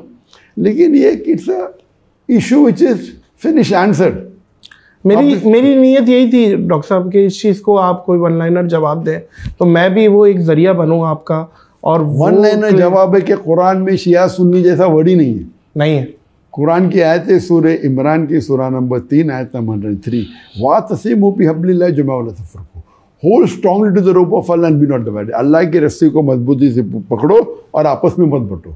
अल्लाह की रस्सी कुरान हदीस है। तो मेरा मकसद रहा है कि जितनी भी मुसलमान में फ़िरके हैं, कोई फ़िरके में काफ़ी करीब है, कोई दूर है, कोई कुरान हदीस से दूर है, सब मुसलमान को जुड़ना चाहिए कुरान हदीस में, ये बेस्ट है। और जितने फ़िरके हैं उसको आप आग नहीं लगाना चाहिए। इसीलिए आप पूछेंगे मैं कौन हूँ, मैं बोलूँगा मुस्लिम हूँ। मैं क्यों कौन हूँ? मैं शाफ़ी हूँ, हम्बली हूँ, मलकी हूँ, शिया हूँ, सुन्नी हूँ, हम्बली हूँ, चाहे जमात इस्लाम। क़ाला इन्ननी मिनल मुस्लिमीन। अल्लाह कहते हैं कुरान में अपने आप को मुस्लिम कहो, कई बार है, 10 बार से ज़्यादा। कुरान में कहा नहीं कि अपने आप को सलफी कहो या अपने आप को बरेली कहो या देवबंदी कहो, या हम अल्लाह अल्लाह के रसूल को मानते हैं, मुसलमान। इसीलिए we go and meet everyone. हम जितने भी मुसलमान इस्लाम में फ़िरके नहीं होना चाहिए, बढ़े, मैं सब लोग से मिलता हूँ, कॉमनलिटी पे आता हूँ। ताला कलिमतुम सवाई मिल, जो कॉमन है उसके ऊपर करेंगे। आप कुरान कॉमन है, अल्लाह कॉमन है, रसूल कॉमन, उन पर बात करेंगे। जो चीज़ डिफरेंट है ठीक है। हम क्या करते हैं, जो 10% डिफरेंस है उसके ऊपर लेक्चर ही देते रहते हैं। मैं वो तो 90% कॉमन है, 80% कॉमन, उस पर बात करें। बिल्कुल सही है, बिल्कुल सही है। अच्छा, कुछ 2-3 सवालात हैं डॉक्टर साहब, वो मैं चाह रहा हूँ ज़रा शॉर्टली अगर आप उसके, क्योंकि एक पूरी म्यूज़िक फर्टर्निटी मेरे साथ बैठी हुई थी, उन्होंने कहा यार डॉक्टर साहब से सिर्फ ये पूछ लो म्यूज़िक हलाल है या नहीं। इस चीज़ का अगर आसानी से ज़रा कोई। म्यूज़िक जो जनरल म्यूज़िक है, इंस्ट्रूमेंट है, एक्सेप्ट फॉर डफ, वन साइडेड डफ, उसको छोड़ के बाकी म्यूज़िकल इंस्ट्रूमेंट्स हराम है इन शॉर्ट। उसके ऊपर काफ़ी तकरीर है मेरे। तो अगर आपको इम्पैक्ट देना है, फॉर एग्जांपल हमारे पीस टीवी पे म्यूज़िकल इंस्ट्रूमेंट्स नहीं होते, सही है, लेकिन म्यूज़िक के बहुत से फ़ायदे, बहुत से नुकसान भी है, उसके ऊपर डिस्कस मैंने किया। बिल्कुल ठीक है। लेकिन अगर आपको इम्पैक्ट करने का है तो आप एक शरिया कंप्लाइंट साउंड इफेक्ट्स कर सकते हैं। Sharia compliant sound effect means we can use your voice, हलाल है। You can take natural sounds like thunder, like raining, like wind. तो इसकी पूरी एक लाइब्रेरी आती है। तो हमारे पीस टीवी में we have made lot of sound effects which are halal. तो music per se is haram, musical instrument, musical instrument except for one sided daf. डफ के अलावा सब हराम है। गिटार हो, फ्लूट हो, पियानो हो, ये सब इंस्ट्रूमेंट्स, उसमें कई हदीस है। अक्सर मेरा सा मुँह में जस्टिफाई, बट सही हदीस से काफ़ी साबित है कि द टाइम विल कम जिसके अंदर alcohol, gambling, music, people will make it हलाल। तो अल्कोहल, गैमलिंग, म्यूज़िक, पीपल ने हलाल, तो वो हदीस से कई साबित होता है कि even alcohol, gambling and music will be हलाल। तो इससे साबित होता है कि एंड ऑफ टाइम आएगा, और कई हदीस है। तो म्यूज़िक पर से एक्सेप्ट फॉर वन साइडेड डफ, जो अल्लाह के रसूल ने कहा कि अगर ईद का मौका है या वेडिंग है, उसमें कोई डफ प्ले करता है, सो नो प्रॉब्लम, अल्लाह के रसूल ने। अच्छा डॉक्टर साहब, आपकी खबीब से भी अभी मुलाकात हुई थी। किससे? Khabib boxer. हाँ जी, हाँ। तो वो थोड़ा सा कुछ शेयर करेंगे, उसमें क्या बात हुई या उसने आपसे क्या बात की? खबीब नबो का तो वो बॉक्सर ने, वो UFC fighter, mix martial arts. अच्छा, मिक्स मार्शल आर्ट्स। बॉक्सर अलग होता है, सही है, सही। मिक्स मार्शल आर्ट्स अलग होता है, सही है। तो यूएफसी का फाइटर है। हाँ, अल्हम्दुलिल्लाह, वो रशिया से है, अल्हम्दुलिल्लाह। और उनकी मुलाकात सबसे पहले बार मेरी हुई थी दोहा, कतर में 2022 में, वर्ल्ड कप के पहले। तो अल्हम्दुलिल्लाह बहुत अच्छी मुलाकात हुई, और मुझे खुशी हुई कि अक्सर जो मुसलमान सेलिब्रिटी होते हैं जी, बहुत कम दिन के करीब होते हैं। सही कह रहे हैं। तो उनसे जब मुलाकात हुई, बाद में उनके फ्रेंड से इस्लाम मखचफ, वो भी माशाल्लाह, तो खुशी हुई कि उनके दीन का काफ़ी इल्म था और दीन के बारे में काफ़ी जज्बा है अल्हम्दुलिल्लाह, और वो दीन के जज्बे से काफ़ी मुतासर हुआ अल्हम्दुलिल्लाह। तो हमारी दोस्ती काफ़ी करीब हो गई उसके। डॉक्टर साहब, मैं आया हूँ पाकिस्तान से जी, और ऐसा मुमकिन नहीं है कि मैं आपके लिए कुछ ले के ना आऊँ, क्योंकि एक अंग्रेज़ी की सेइंग है, we can choose our friend but we can't choose our neighbour. तो पड़ोसी तो बहरहाल हम हैं। तो मैंने सोचा कि आपके लिए क्या लेके जाऊँ, तो खुशबू से अच्छा ऑप्शन मुझे ना मिला, तो ये एक आपके लिए तोहफा लाया हूँ मस्कल महल की जानिब से, नॉन अल्कोहलिक अतर। अतर आप यूज़ करते? जी हाँ, जी ऑफ कोर्स करता हूँ। ये ब्लैक एंड सिल्वर प्लेटिनम और द ग्रे टूथ, ये ज़रा आप कबूल कीजिएगा। ये अक्सर ज़रा देखिएगा, the grey tooth, black and silver platinum. ठीक है जी, जज़ाकल्लाह, इधर अल्लाह को जज़ा खैर। बहुत शुक्रिया डॉक्टर साहब, आप वो शख्सियत है जिनसे बात ख़त्म पॉसिबल ही नहीं है कि हो जाए, लेकिन ज़ाहिर है एक वक्त है, आपका भी वक्त बहुत कीमती है। बहुत बहुत शुक्रिया, आपने इतने शॉर्ट नोटिस में, और फारिक का मैं ख़ुसूसी शुक्रिया अदा करूँगा कि उसने एक ब्रिज का किरदार अदा किया। और यहाँ पे मैं 2-3 लोगों का, अगर आप इफ़ यू अलाउ, मैं नाम लेना चाह रहा हूँ। एक तो मेरा बेस्ट फ्रेंड ज़ैन सिद्दीकी, जिन्होंने आपको तारुफ कराया पहली दफ़ा, और मैंने आपको देखा और आपको घोल के पी लिया। मतलब एक एक स्पीच हमें याद है, हम यूट्यूब पे मतलब फिल्में नहीं देख रहे, हम आपकी पूरी स्पीचेस देख रहे हैं। अंदाज़ा लगाएं कि इतना ज़्यादा इंटरेस्ट पैदा हुआ। फिर उसके बाद खान जी वाले हैं जो यहाँ पे मलेशिया में होते रहते हैं, वो एक ब्रिज का किरदार अदा किया। फिर एक अरशद भाई हैं, उनके साथ उन्होंने किया। फिर फारिक ने तो एग्जीक्यूट ही करवा दिया।